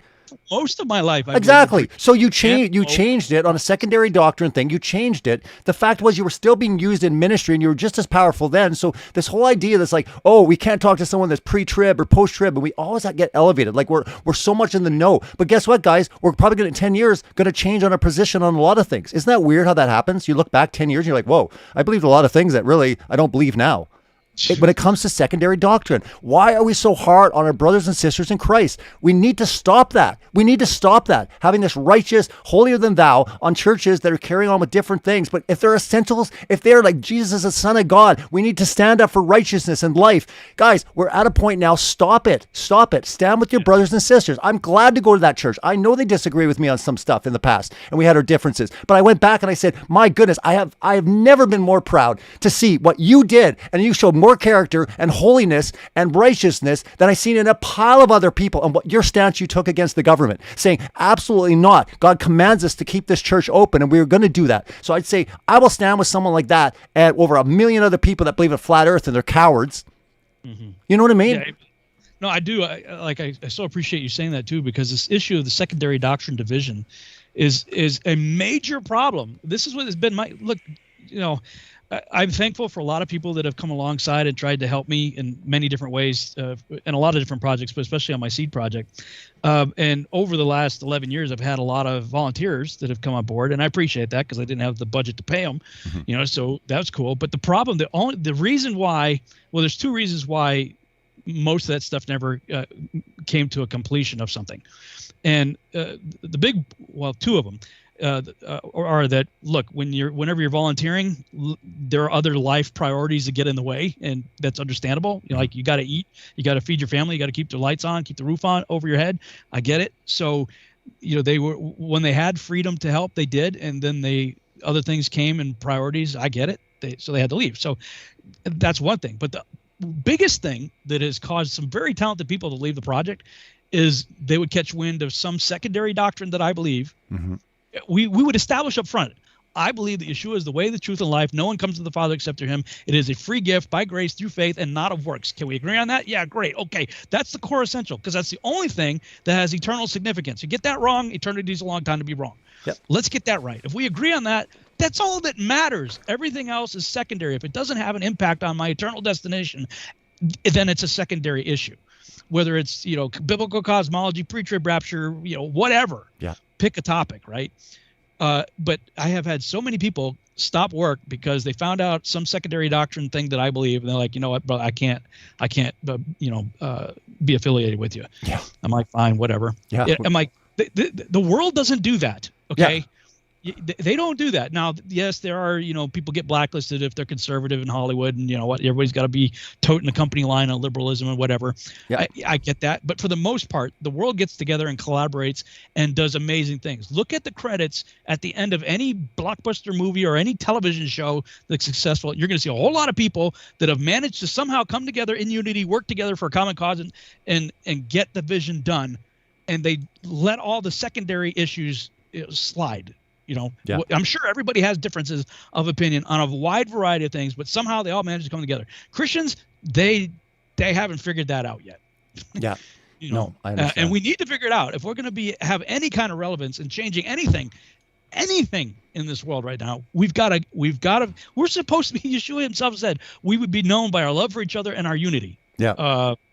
Well, I guess we're all screwed up on that one. Yeah, big time, big time. And again, hey, keep in mind, you brought up in the first hour about C.S. Lewis Screwtape Letters. It's right there. Get them bickering with one another, get them divided. I mean, Screwtape Letters talks about infiltrating the church, but also getting to a point where you feel holier and righteous than someone else. And there's a lot of really sophisticated ways that the devil works, where at the time you're kind of like, you know, it doesn't seem wrong, but he's like used that pride of doing good works. You know what I mean? Where it infiltrates them. Like, so while you're doing something good in your community, but he says, make it that you feel good. And that's why you do it. So then it's selfish, right? If you do something good to make you feel yourself good, then it becomes selfish. But there's ways to kind of twist and turn all of these things when it comes to just what you're doing. And you got to be careful of that. I guess my point is this, Rob, that we're getting to a point where literally America, Canada, the whole world is absolutely going buck wild, insane, crazy, off the charts, like really scary stuff. And I'm like, it's time to really start standing with someone regardless. Honestly, I don't even think there's going to come a time when we're not going to be talking about giants and different things like that. We're going to be like, whoa, the frick, what's going on in my city? You know what I mean? Like, we got to stand. Like, this is war. Like, you won't even be focusing on certain secondary stuff. Like, who cares if people talking about pre-trib and post-trib and having little debates? They're going to be like, my goodness, like, look at this world. The world's burning. My city is burning right now.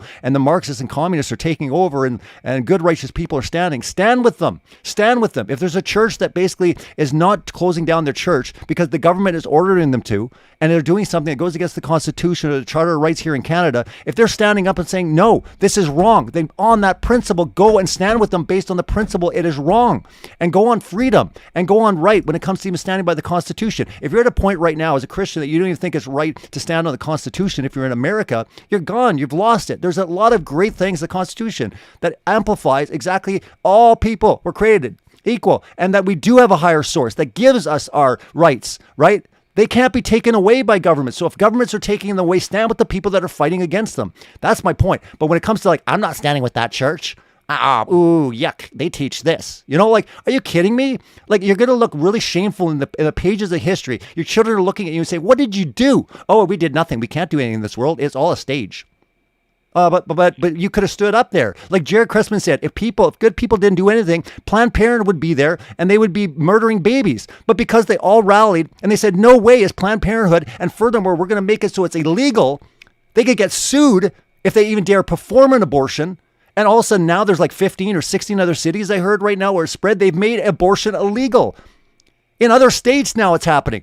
And it's starting to actually replicate in other places. That's amazing. That's incredible. That's babies that will not be slaughtered and murdered. That alone you should get you should rant, and you should be passionate and saying, at the very least, I'm going to stand with someone that's fighting against killing babies. My goodness. And you're going to sit there and go, but God, they believe in this doctrine, or I don't. Stand with them. We're at a point right now where to be the salt and the light of this world. How in the world can we be that if we're sitting here being nitpicky and judgmental and stuff like that? I'm telling you right now, we've had time with that. That's fun and all, but we're coming into a world system right now where I'm telling you, it's not going to fly. It's not the time. God's like, knock it off. Knock it off. Do you not see what's happening? This is maybe a test, all right? Do you want it to get a lot worse? Because I can. I'm trying to wake you up. It's time to rise up and stand with your brothers and sisters in Christ. If not, there's probably going to be some consequences, and you don't want to live with the regrets that are going to come to you. But you know what? If I have to, I have to. Guess what? They didn't enter the promised land for doing little wee things. What do you think is going to happen if you don't do something right now? What could possibly be if you're being called to do something and you actually don't do it? What do you think could happen in your life? What punishment does God have for you? Because God does punish. He does punish. I mean, that's biblical, is it not, Rob? Jonah, man, you're going to get to Nineveh one way or another if that's what you're called to do. Yeah. You could take the direct route or the scenic route. The choice is yours. You're going to end up there anyway. Yeah. If that's what you're called to do. You're so right, man. And the need to get involved beginning on the local level has become really impressed upon me over the last year and a half or so. And the states are starting to finally wake up and realize the power that they have also. Yep. I mean, I don't know if you're following what's been happening here in Texas, but our governor, he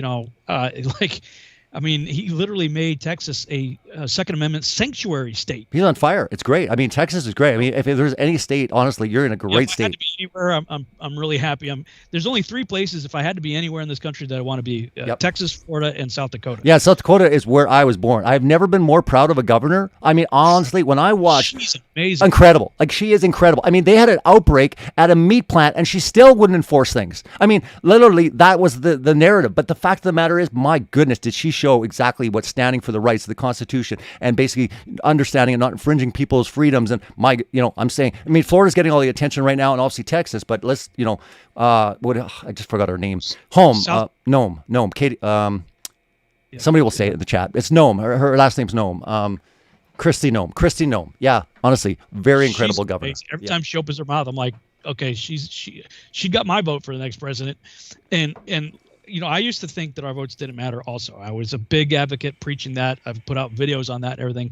But like you said before, if they really didn't matter, why would everything be happening right now with all these audits, these machines? Why would they be tampering with machines? Why would they not allow people to investigate the machines?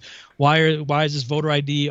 All these things are designed to undermine that stuff. And I think the issue is that your votes, I've had to rethink all this, is that your votes actually do matter. The problem is, and I forget who it was, Lenin or somebody that says it's not the votes that count, it's who counts the votes that count. Yeah. The votes, they serve as evidence, right? Yeah. They are the thing that the people say, this is what I want. But whoever counts the votes, or whatever mechanism is used to count the votes, can manipulate those results. And we saw that no better illustrated than this last time.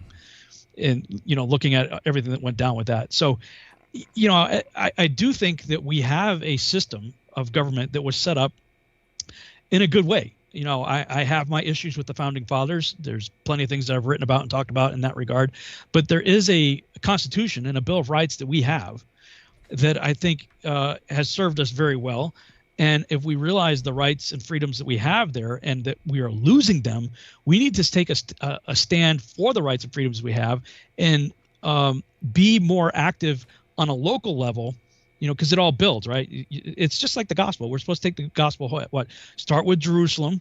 That's your immediate city. Yep. Then Judea, so your sort of surrounding county, right? Samaria, maybe the state, and the uttermost parts of the earth would be like everywhere else, right? You start where you're at and you work your way out. Your impact grows. And the last video that I did for the ministry that I was in was called Multiplication.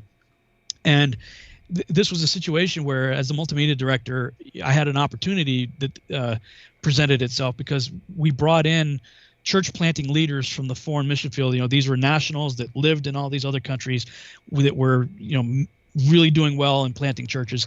We brought them all to Dallas for a big conference. Like, what is the most effective way to establish, and plant churches? Yeah. And a theme kept coming up in the course of the interviews that I was doing, because I got them all in one place. I'm like, this is great. Rather than me traveling to all these countries, I have them all right here so I could talk to them, right? So this theme of multiplication started coming up versus addition. And I asked this guy from Kazakhstan to just break it down for me. I'm like, okay, dude, I keep hearing this multiplication versus addition. Can you just break it down for me? He goes, okay, I don't want to offend you. I'm like, you're not going to offend me. Don't worry about it. He's like, okay, well, you guys are doing it here in America. You're doing it wrong. Okay, great. What do you mean? He said, what you could do here is you build storage facilities. I'm like, explain that. He said, this is the addition model. You get 400 people. Great. This is awesome. You get, let's say your attendance grows to 500 or 600. Well, you say, okay, I need a second service. So you have an early morning service and a late morning service. Great, cool. Then maybe a third service. Then it grows so much, you're like, you know what? We don't need that big a space over there in the foyer area. So let's bust this wall out and expand the auditorium. Sorry, someone just gave a super chat. Thanks so much, Bellet Brand. Appreciate it. He said good stuff. He's really enjoying first time to the channel, and he's loving his stuff. He's actually from the Hex crypto community. He does a great show out there. Guys, check it out, man. We're going to talk a little bit about crypto as well here coming up soon, because Rob, I mean, when it comes down to the craziness of the financial systems, I mean, right now they're just handing out checks to everyone right now, and this is going to end badly. I mean, the inflation starting. I definitely want to talk about the insanity when it comes to the monetary system, because that's a whole new level of seriousness. If you don't understand what's going on, I think it's $7 trillion now extra they have printed in the last year in America. I don't know if you've studied much on what's going on with everything to do with the economic situation, on just out of control. Yeah. Well, let me just finish the church planning thing. Sorry. He says, you guys, you bust out the thing and you build your auditorium out. Now you can fit 1,000 people. That's great. Then you grow to 2,000. You say, oh man, we need a new building. So then you get into debt. You go into a building program and you start a whole new building, and you're building storage facilities, and we have them all over the place here in Texas. I'm right next to a 23,000 member church. Now the problem with that is it takes $2 million a month to keep that place operational, between property taxes and mortgages and electricity and everything else that they have going on there. Now they're doing a great job at reaching Plano, Texas. Mm-hmm. Okay, that's cool. But 90+% of the audience are Christians. You're preaching the Christians. 90 to 99% of your audience, you're preaching to the choir. Right? Yeah. We're supposed to be reaching the world. And that's what's so important about what you're doing, Rob, honestly, when it comes to seed and just all of that stuff. We definitely will talk about that. But really, it's so important to be out there in the world, right? I mean, yeah, you have to get out there. And he said, whereas in Kazakhstan, you can't do that. You can't build mega churches in Kazakhstan, China, and some of these places. He says, so what we have is we have house churches. Well, a house church can only fit however many people fit in your house. Yeah. So if you got, let's say you can cram 30 people into your living room, when you get 40, you're like, it's not working here. And you're training everybody, not so there's one guy at the front talking. Everybody's being trained to be ministers. So when you get to a capacity, situation where you've outgrown your living room, you say, hey, listen, Robbie, you've been here for 6 months. Why don't you take, these 5 people over to your house and, you do that. Okay, great.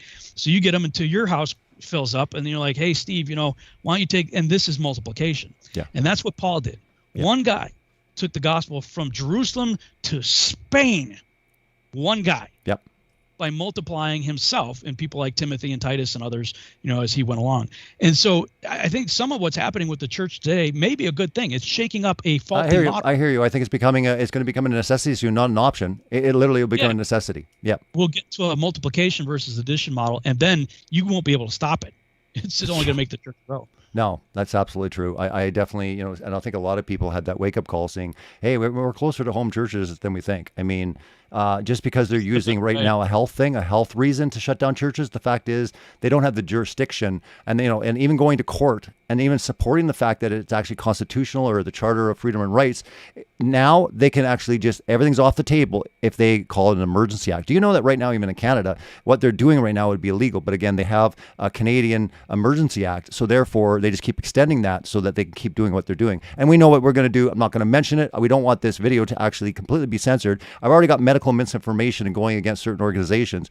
That's the level of censorship we're dealing with. Like, it's weird in this world where we just can't even question something. Just have a dialogue. Nope, it's gone against this authority. And again, we talk about this all the time, Rob. I mean, obviously, guys, you check out Scientism Exposed. Rob's on Scientism Exposed 2 all through there. And that was the first time that Rob and I got to actually meet in person. We had done stuff together. But again, scientism. And that's the one thing that I find really, really incredible about everything that we're seeing in this world, especially in the last 2 years, Rob. It's all been under the banner of scientism. Do you not find that incredible? All of it is. I know. The video I mentioned at the beginning of this, it's on Rumble. Dr. David Martin, The Illusion of Knowledge. You gotta watch it. Like after you get off this broadcast, dude, watch it. Send it to me. I will watch it. I'm like, I'm busy like you. You get a lot of stuff, so just send it to me directly. I will watch it for sure. On Skype for you. Maybe we'll be doing the two Rob's rants part 2 next week because people are loving it. Honestly, I'm at a point now, I don't even care. I'm just going to rant. I don't care what people think. I'm just saying, guys, we're at situation critical. If you don't understand that we truly are right now, and that's important. I'm concerned on so many fronts, and we've been talking about the level of indoctrination and what they're doing with children. But again, when it comes to the monetary system, guys, we're in huge trouble, like major trouble. And there's other ways outside of the matrix, the final matrix, to seriously be looking at because I'll tell you right now, I mean, when you start printing and printing and printing, the inflation that's coming and just getting into the Great Reset. Rob, I don't know if you've done much research on that, but when you got my prime minister and when you got world leaders all talking about, we think it's great, the Great Reset is coming, blah, blah, blah. I mean, Trudeau went on a couple times and he said that. And I mean, I remember even Pastor James, the one that was put in prison and his church was fenced down. He said it in the sermon. He said, guys, like they are literally saying that this whole thing has been a great opportunity to bring upon the Great Reset. So this whole thing that we've been going through, they're actually saying, I mean, to me, that's disgusting. What people dying and whether you believe it or not, that's not the point. The point is, it's completely disgusting for a world leader to say, this has presented us a great opportunity to help with climate change and equity. And I love the word equity. We have to do a whole show on equality versus equity because you thought equality was bad. Get ready for equity because it's 1,000 times worse. If you hated them talking about equality, equity is a nightmare on steroids. It's bad, real bad. We'll do a show on it sometime because it's really crazy. But getting into the financial thing, what do you think, Rob? I mean, we've been talking a lot about this, but where do you think things are going financially, economically with the world? Yeah, I mean, this whole by 2030 you will own nothing and be happy thing, that came out of what was it? You're going to rent everything. Yeah, you won't own your house. They want to own it, and like you guys are thinking, like, oh, whatever. They want to actually for you to have no personal property, and you're like, that kind of seems crazy, huh? You will own nothing. Yep. And be happy. Yeah, you'll rent everything. Apparently, you're going to rent everything, and then you're going to be happy because you're going to rent it, but you won't own anything. They don't believe in personal property. No, I'm like, guys, when you realize that the billionaires that are behind this stuff, they're also all about the world is overpopulated. This should give you a red flag right here. These guys believe the world is overpopulated, and they're the ones dictating our health and welfare. Yeah. And the whole world's population can fit inside Texas. And the whole world's population can fit inside the one state of Texas. Yeah, right. Anybody who believes the world is overpopulated hasn't flown in an airplane. Exactly. Yeah, that's a great one. You know, it's like, have you ever flown in an airplane? We'll say that now, Rob. It's overpopulated. Have you ever flown in an airplane? Ho ho. Like, look out the freaking window. Like, there's so much land. And here's another thing. From a Christian, if you're actually believing that the world is overpopulated, shame on you. Shame on you if you're a believer. Read the damn Bible. It comes down to the fact that really when it comes to the overarching thing, why would he create something where he's like, oh, no, ooh, I wasn't expecting that much be fruitful and multiply. No. Tone that down. That's too many people for my resources. Like, we're running out of resources. The whole oil thing, we're running out of it. It's perpetual. It's frustrating. The presentation I did at the Flatoberfest a couple of years ago, it was a long presentation. It was like 3 hours long. But in that presentation, I was doing research. I was bound and determined to figure out, like, how did we get to this point? Like, what were the steps, the systematic steps that led us to where we are today? And realizing the public education system and the medical institution and everything is a fraud. I mean, when you realize that Henry Ford had created a car that was meant to work on 3 different forms of fuel, right? Alcohol, being one of them. And they're like, no, we don't want that. We because you had Carnegie and all these guys, they were banking on petroleum, right? Mm-hmm. Was it Carnegie, whoever it was. You had all the big ones, Rockefeller and all these guys. They all had their thing, right? Standard Oil and all this stuff, and they didn't want any competition like that. So prohibition, right? We're taught, prohibition, like our country was so moral. They didn't want people drinking alcohol. More people drank alcohol during prohibition than any other time in history. But no, the whole issue there was they're trying to ban alcohol so that it would put Ford's ideas out of business, so that the car industry would become 100% dependent on oil, the gasoline industry. Yeah, yeah. And so when they realized, okay, we can't use alcohol, they stopped manufacturing cars. There was like a little switch you could put on the carburetor. You could flip the switch on the carburetor, and there's this lever on the steering column. Depending on what fuel you wanted to use, you just changed it over. And it was meant to work on, all these alternative fuels and stuff like that. Yes. No, it's all a scam, man. I've got a guy on my Facebook page that went to, I think it was Liberty University, I believe. I think it's a Christian college. And, supposedly Rockefeller was a big, financial supporter of it and whatever. And he's convinced, because of the indoctrination that they're giving him at the college, that Rockefeller is the greatest thing ever. Like, this guy was a saint. I'm like, dude. Do 10 minutes of research, please. Yeah. They infiltrated everything. Yes. To be able to establish scientism for what it is right now, to give us, and this is what frustrates me also about the truther community, is we're all learning stuff, but once we learn it, we think we knew it forever. Yeah. That's true. Yep. It's like everybody's like, oh, germ theory. Everybody all of a sudden is like an expert on germ theory, right? Yep. And how viruses are really created in the body as a detergent. Look, you didn't know any of that stuff in 2019. Yep. You didn't know anything. Now, we're starting to find information. We're starting to learn. I certainly don't understand it all, but I am becoming more and more convinced that we have absolutely been lied to as to the mechanisms of how bacteria and viruses and sickness and disease actually functions, and how it what's really going on versus what scientism is telling us is what's going on. Yeah. Once you realize what scientism is telling us is completely fraudulent, then your eyes are open to seeing how they're doing this and how they're manipulating it. And if we don't take a stand against this stuff, as like Dr. Martin and some of these other people are doing, in my opinion, we have a very small window of time to affect change. Yeah. Right now. Yeah. But you give these people an inch, they're going to take 10 miles. So the window is closing. But if we have the ability, because this is what they fear most. We have the numbers. There are way more of us than they are of them. That's why they want to get rid of us. Yep.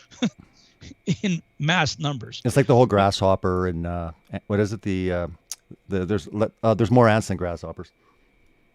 Yeah. You know what I'm talking about? Bugs Life, right? Like, isn't that yeah. And they're just like, hey guys, like, you do realize that we can gang up and take them out easily. There's only like 6 of them. You know what I mean? Like, they're like, but they're all terrifying. But it's like, yeah, but we are. And again, the elite have always been terrified of the numbers. I mean, look throughout history, you see this all the time, right? But this time's different because people are so not just saturated. Where are the patriots? Again, I want to say this case in point though. I do not advocate for violence, and I do not believe in overturning. We're not at that level yet, right? But what I'm saying is, when it comes down to where are the patriots, where are the ones that are standing up and stuff? It's interesting. I don't know if you saw, and again, the mainstream was quiet on this. Did you see London? There was like 1 million people on social media. You could see clips of it. Again, the media didn't touch it. You didn't see it anywhere in media. But there were huge amounts of people in London, and I was like, wow, like these guys are fed up, and there's like 1 million people there, and it's like, where's America? It's like crickets. You notice that, Rob? Isn't that bizarre? And it's almost like I think God's shaking up America and the Western world, and he's going to give them, a scare, because he's like, where are you guys? Why are you standing for like rights and life and liberty and all these things, right? Because do you understand how quickly this is going to be taken away from you? And it already is, and it's just happening, and they're coming after your children. And I mean, I thought maybe if all of a sudden they start singing songs, we're coming for your children, then you'd rise up. Oh, wow, you're still sleeping. This is what the Bible warns about all the time, is that people would be lazy. They wouldn't be ready. They'd be apathetic. But because God in his mercy and grace, he will wake us up because he loves us and he doesn't want to see this happen. So I think that there's wake-up calls that happen. And that's what I'm trying to raise the alarm, is saying, guys, like, maybe you're not there yet, but I'm looking around. I'm like, those bells are going off. Okay. And that's why I'm speaking like this. I could care less what you think. I'm going to speak it. It doesn't matter what you think. This is what God is wanting me to say, and just get it out there and say, look, man, it's time. Let's rise up. Let's stand up. And you don't have to be violent or aggressive or hateful. Just rise up. Talk to your neighbors. Say, what about this? Because even when it comes to children, most people resonate. Most parents don't like the idea of songs being sung, we're coming for your children. Sorry, but that's not really good language to be used. Usually people get very defensive of their children, but yet they're still sleeping. They're still like, well, what can we do? Rob, what can we do? So, yeah, so I want to transition real quick, though, when it comes to, I'll let you finish. Go ahead. We'll go over time. Well, I say our biggest hurdle, our biggest problem is mainstream media. As long as your friends and family are watching CNN or even Fox or any mainstream media outlet, whether it's radio or television, they're gone, man. They are 100% brainwashed. You have to get them off of that. There's got to be a way to get them to stop watching and listening to that. Because until that happens, baby steps, though, Rob. But you can't just walk to someone and say you need to basically shut down your TV. And you're right. We have to. And this is why I'm trying to do what I'm trying to do. I'm not telling other people you have to do what I'm doing. I'm just saying this is my calling. Is I believe that if I can create something that has the same appeal, that what people would want to watch. If you look at and listen to what the founders and creators of various TV shows did, they had an agenda. They knew what they were preaching. They knew the message that they were trying to shape culture with ahead of time, and they implemented it and effectively, saw their vision come about. And I'm like, well, okay, the technique works. I mean, what if we could create things but I mean, going back to JP Sears, right? Yeah. Here's this guy, this goofy guy who, I mean, he's got millions of followers on YouTube, right? I want to just look at his channel. He's got, 1.86 million subscribers. I know. Right? Dude's making an impact, man. Yep. We need to find ways, any way that we can, to get people off of mainstream media and wean them onto, something new where we can get a message across that contradicts what's going on. It's a mass. This is David and Goliath, but we know who won, right? Exactly. So, good point. So there's that. Now on the financial side of things, yeah, man. I mean, everything's being set up. I think, people, and Christians especially, still don't get what's going on with crypto. It's not the mark of the beast. It's like I have every show that I do on crypto, I literally have to start the 15 minutes with that. I know. There's a lot more people. I mean, like, obviously, like David Weiss and like Aaron, and there's lots of other people that have been talking a little bit more about it. And there's been more people that have been opening their eyes, going, wow, like, this is outside of that matrix. It's at least a opportunity. It's like, do your own research. But I think the narrative is slowly I've seen it myself. And I mean, the more you talk about it at the beginning, it's a kind of a shock, but then they're like, hey, wait a minute, that kind of makes sense, right? They are terrified. They're all bringing in their, country coins. I mean, that's all coming, and they're going to advocate that they're insured, they're safe in the bank. They've already made announcements. The UN's working on all these sort of things. So the fact of the matter is, I tell this to everyone right now. Listen up very carefully, okay? It doesn't matter if you like or hate or whatever. I don't care what you think of cryptocurrency. You're going to be in one soon. The question is, which one do you want to be in? Right now, you have really great options, and we're trying to tell you there's options out there. But this whole idea, like, I hate cryptocurrency. Guess what? You're going to be in one, whether you like them or not. Well, yeah, and the fact that people are making such a big fuss over crypto, but not making the same fuss over the Illuminati, central bank controlled fiat currency that ships with debt attached to it. Yeah. Like, meanwhile, they're charging their Visa. I like Visa. Cha-ching, cha-ching. Right. Like, oh, crypto's evil. Cha-ching, cha-ching. Had you ever taken a look at what actually the alternative that you are advocating for? Well, we need to, we should just have land and animals and gardens. Guess what? That costs money. Yeah. There's this funny thing, that everything you're going to want to do and everything you're going to want to store up on, all of it costs money. So you can't get away from it. Yeah. So you're going to have to get into something. Like you said, there are some crazy, amazing opportunities that are happening right now, in the crypto space. And yes, 100%. we're in what I always get them flipped, bear market, I guess, right now. Is it bear market? We were in a bull market now. Market, yeah. I believe so. I mean, again, there's a lot of people out there say it's going to turn around real quick and whatever. Look, again, I could be wrong, but I personally believe that we are going into a major bear market. Sure. Well, but again, that's opportunity, guys, because guess what happens when it goes into a bull market? You do well. So there's opportunities.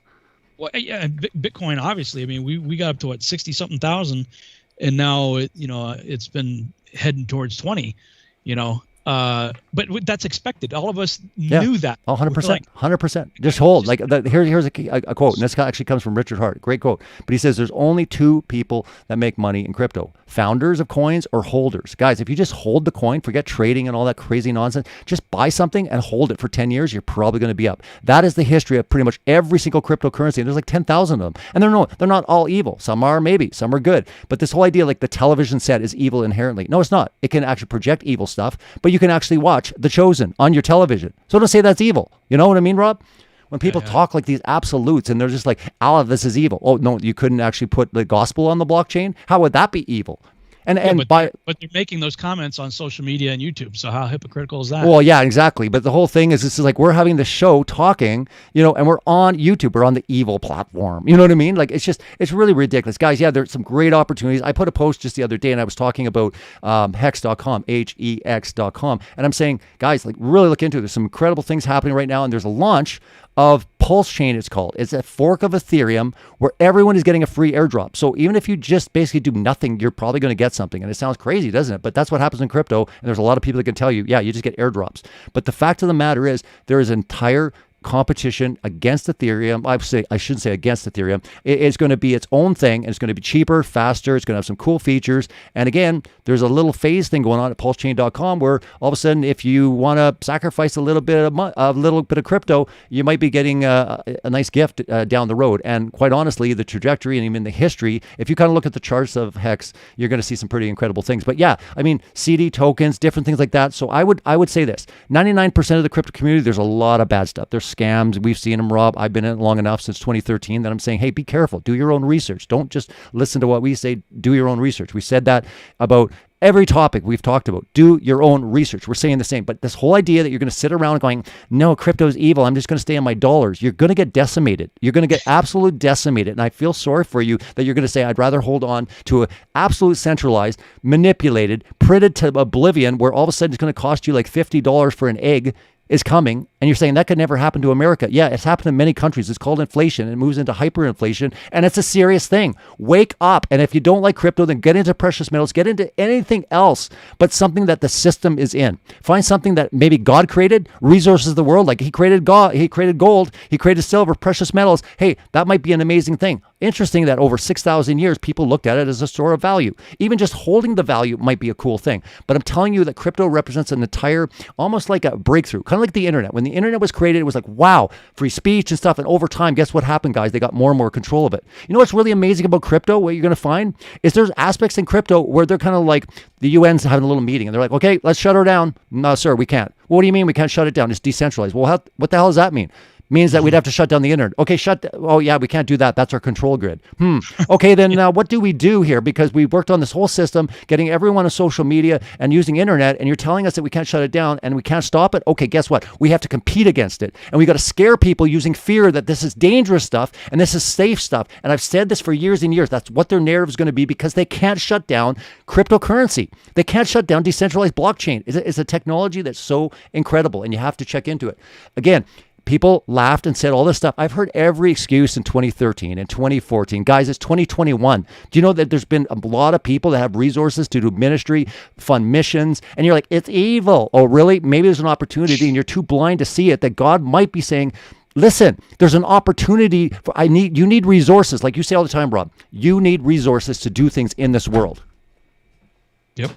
Right? That's the reality. It's the thing that, like, I just looked up, what is gold and silver worth right now? Silver's worth $25. Gold's at $18.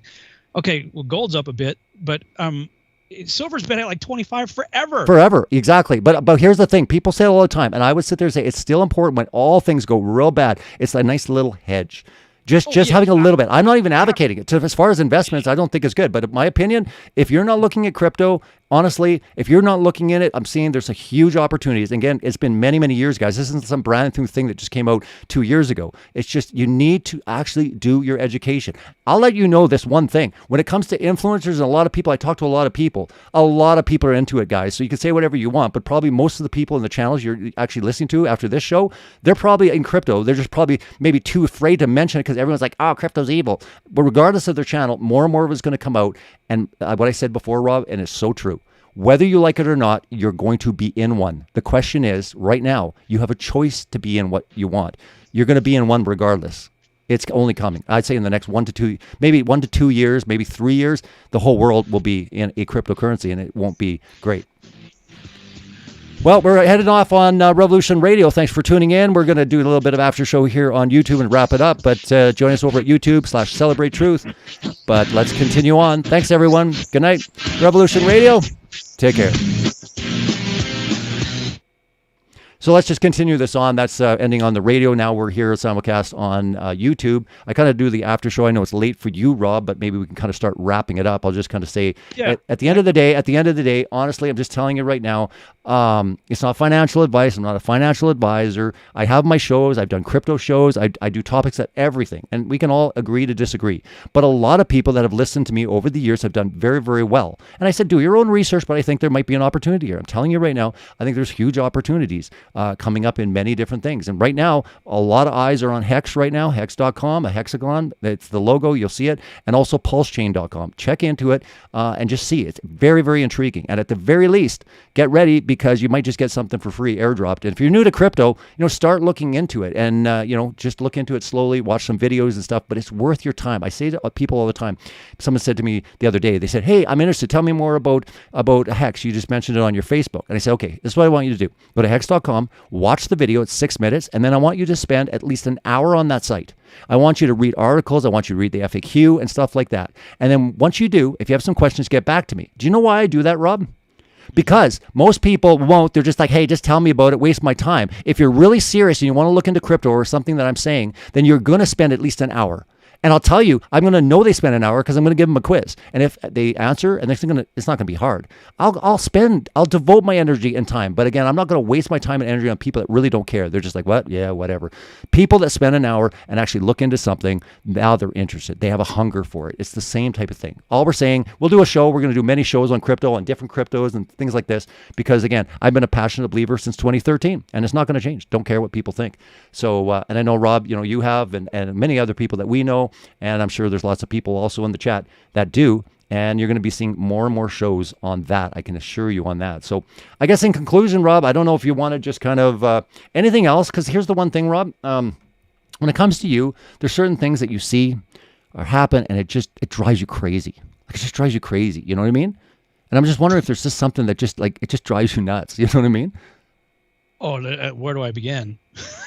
It's just so many things that drive me crazy. But, I will say that that's a good principle that you have established with people is like, hey, go here, spend at least an hour. Like, that's what we were trying to with Flat Earth. That was the same thing. I was only saying, even before I became a believer, I was telling people spend 24 hours of your life. I don't care if you do it all at once or if you spread it out over a week, but spend 24 hours of your life looking into this. You spent your entire life hearing the other side of the story.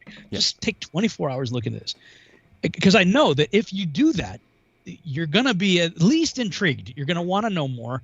And I will know that you did that or not. Yep. Because when you don't do that, I know immediately, okay, you're a newbie and you're not actually coming here to learn. You're coming here to, blast your mouth off.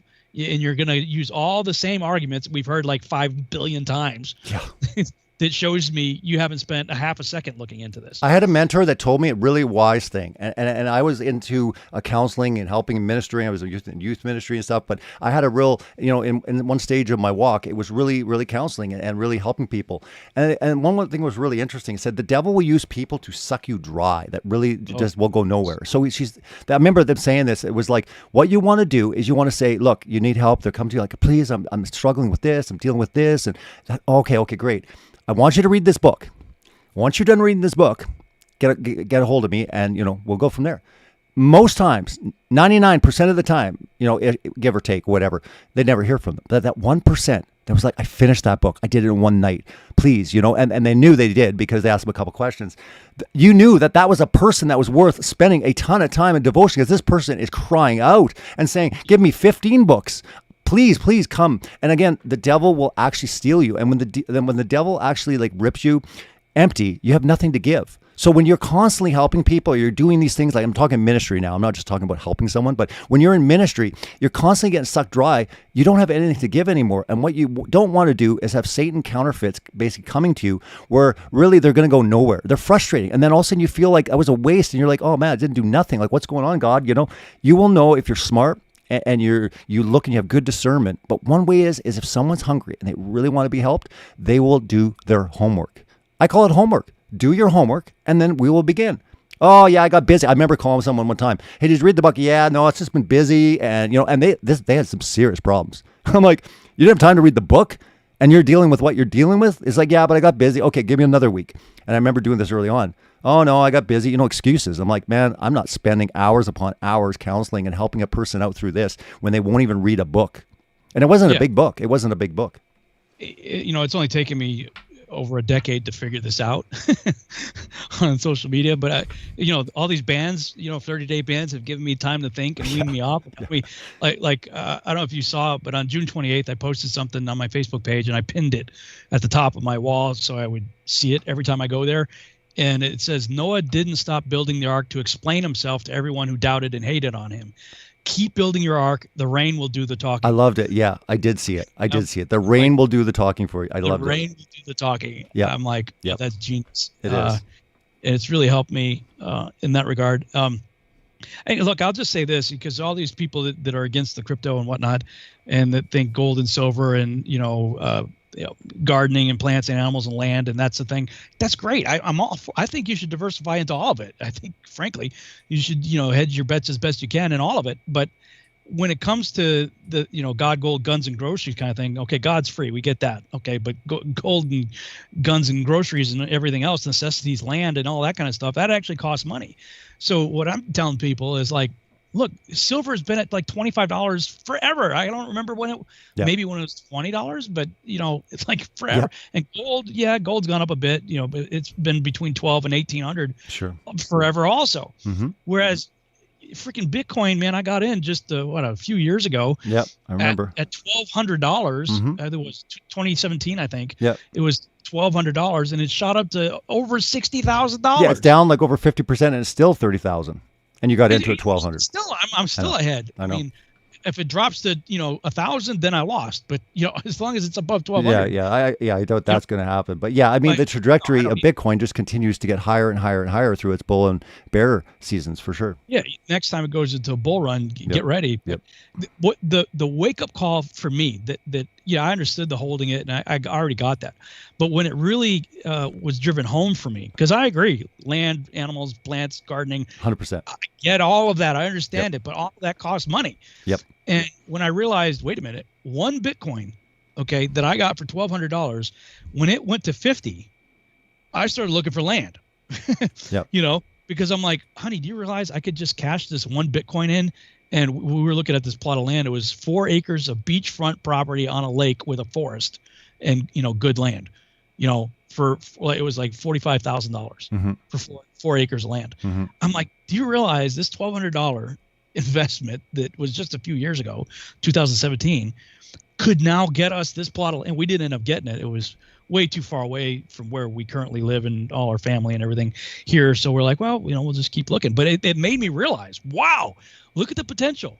Okay, fine. You're skeptical of crypto. I get it. Fine. But look, do your research, read the book, watch a few videos, spend some time looking into it. Yeah. And once you realize, yes, it's volatile. Yes, there are bear and bull runs, but so is the stock market. Yeah. You stand to lose more on your 401k, and all the standard things that we're taught to believe in. You stand to lose way more holding your money in your bank account than you do taking a chance on some of these other things. I go so far to say being a good steward of your money, fiat is not money. Yeah. It's like, okay, if you believe in all those other things, great. And look, we're not giving financial advice here. We're not legally qualified or licensed to do so, but we could say, hey, look, here's something you can do. Yeah. Imagine how much land and property, you know, or groceries or whatever you want to get that you think you should have more of. Imagine what you could do if you had $1,200 to your name, put it in something, and a few years later it turned to $50,000. Yeah. How much more land? That's a lot of ammo. That's a lot of ammo, guys, and that's a lot of, yeah.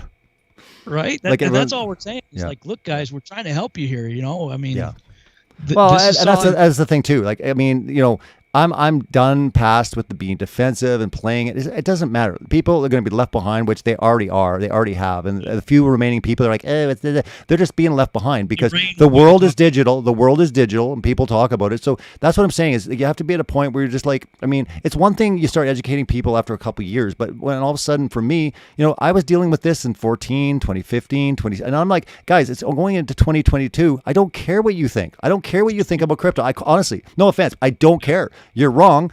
You're proven wrong. How many years, have you been proven wrong? You know, people have cashed out and they're doing well in life, and you're sitting there all broke, and you're just like, oh, I hate crypto. It's like, you know what? That's fine. Stay broke. Sit there and be outside of that matrix or whatever you want to do. But it's important, just based on all the elements of what's coming. The media, the elite want that control. Any type of technology that basically takes out the control of their hands is really powerful, and decentralization is really, really incredible. And the fact of just blockchain, having it that basically is distributed all around the world, that literally they would have to take down the internet. And even if that were possible, how long would it be down, guys? Because that's their control grid. So this whole idea that they would take down the internet forever is stupid. Most people don't understand that crypto can be stored offline. It doesn't even need to be connected to the internet. But people don't get that because they just chap their lips, and they don't know nothing, right? So sometimes you got to just put the facts out there. You got to basically tell them, say, hey, there's opportunities. And keep in mind, Rob, I've said this many, many times. We've had shows, and I go, keep in mind that the vocal, they're minority. The loudest people, they don't represent the core amount, about 95% that just are listening attentively. They're writing down, they're going out and reading and stuff. But it's these little loudmouths, and you think it's the whole perception thing, right? We talked about the media makes it look so much bigger than it is. It's not. Yeah, I have to say, you actually helped me out tremendously with this. And what you were talking about, think about customer service, right? I mean, let's say if you invented a product, you don't want to be the guy that's in charge of your own customer service, because you're going to commit suicide. Yeah. Because most people, if you created a good product, or if you have a good service or whatever, they're going to be happy, and they're not going to say anything. They're just going to be enjoying whatever it is that you made, that they bought. The only ones you're going to hear from are the people that had an issue. They're unhappy. They're unhappy. They're mad. They're frustrated. Anyway, they hate people, and they just wake up mad anyway. But if your job is customer service, that's who the only people you're going to hear from. Yeah. When's the last time you wrote a nice letter to Apple and said, I really love my iPhone 11? Like, when did you do that last, Rob? Nobody does that. Right. Nobody. Yeah. You know, so that's what I'm saying. It's a perception thing. And you hear this and you see this on social media and you're like, oh my goodness, I'm hated so much. And you're not. It's like a small minority and they're loud, but you've got like legions of people that are like, just like, loving you for years. And then you're also affected by this. It's like for you, Rob, you're sitting in a customer support data center, you're viewing it that way and you're like, oh my goodness, I'm hated. And oh my goodness, no one agrees with me. And it's like, that's not the reality. It's not the truth. It's like, you've got, I don't know what do you got? 250,000 subs? And you're gonna look at an average chat room and be convinced that out of 250,000, maybe let's just say 100 people, in your chat or yippee yappy or whatever it is. All I'm saying is it's just silly to sit there and be discouraged or even lose your train of thought. That's why I'm saying it's a good habit for you. I mean, if you're gonna do an interactive Q&A, fine, go ahead. But for the most part, if you have something to say and you just want to basically let the spirit lead and you don't want to be distracted, because it's like reading the Bible. It's like reading the Bible, Rob, and looking up at the chat. Can you imagine that? How would that work? If you're going to read the Bible in the morning, but you're going to look up at your comments, right? That's not good, man. I mean, the thing that I've had to because I care. This is what I know you do. I know you do. I care, and I want people to get it, and I desire. My heart is only to give and to do good. I mean, that's why everything I have is free. I put out everything. People can buy my books and DVDs if they want to, but that's not their only option. They choose to do so because they want to, but It's all out there for free. Yeah. So. But I've had to just realize, let the rain do the talking. Like I said, it's taken me over a decade to figure this out, but I'm getting there, But what I think I could end with this is just say, look, guys, look at whatever the elite and the mainstream media is saying, whatever their narrative is, and chances are the truth is the exact opposite. 100%. Well said. I mean, that's a great way to close it. It's kind of, guys, when it comes down to, the mainstream media, the authorities, the elite, the scientism, I mean, everything you're saying, we don't maybe know the full answers, but we could definitely say we're definitely seriously questioning what we're hearing. That's the cool thing. Before I used to say, hey, I don't know what the shape of the earth is. I just know it's not a spinning ball flying through space, right? So that's the kind of mentality we should have, say, I maybe not know the full answers, but what they're telling me, I'm going to be highly suspicious of, and I'm going to do my own research. That's the really important part. And I think that's important for everything you do, is do your own research. Don't just listen to people. I don't care who they are. Do your own research. Spend the time. And if you won't even spend an hour looking into cryptocurrency, then forget it. Like, if you're going to say you're interested in doing something, then prove it with your actions. I guess that's what we're trying to say. Guys, the world is absolutely gone crazy. Situation critical, in my opinion. I'm saying God's wanting Christians to stand up. They're wanting to be vocal, talking to their neighbors, loving on them, bringing up, addressing concerns. If you feel led, whether it's a ministry, whether it's reaching out to certain groups, it doesn't matter. The fact of the matter is God has his people. And why, what is your call right now?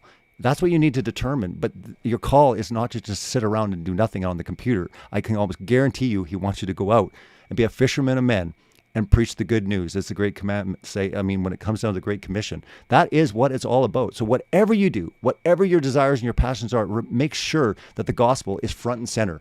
That's all that matters in this crazy, crazy world, is that all it can make sense is when we come back to the truth of Jesus. He is the way, the truth, and the life. No one can come to the Father except through him. John 14:6. It's been a real pleasure having you on, Rob. I'm sure we'll have you on again soon when I feel ranty.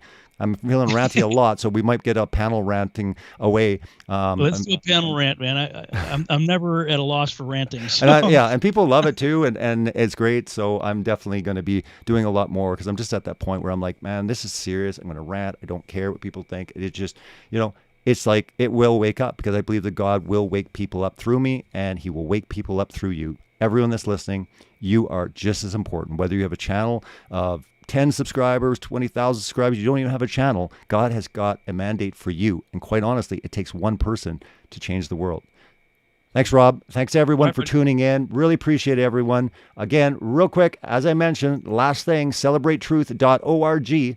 celebratetruth.org. That's the website. Free DVD with every order. I've only got 90 copies of the autographed numbered version of my book, and that's it. There's going to be no more of that. But again, it is great. There's been a lot of orders coming in. It is so important. If you're just coming to this broadcast, you're hearing about all the stuff that's going on in the world and how crazy it is. You want to basically have a head spin, you need to check out Scientism Exposed. And guys, you don't want to buy anything. Watch them for free. They're on my YouTube channel. Start into them tonight, because quite honestly, I say this to everyone. You try to start Scientism Exposed, I bet you can't turn it off after 15 minutes. It's quite a trip. It's quite an incredible revelation to find out how far the lies go. And scientism is something that we all need to pay attention to, because right now, it seems they're ruling the world. Good night, everyone. God bless. Take care. Thanks, Robbie.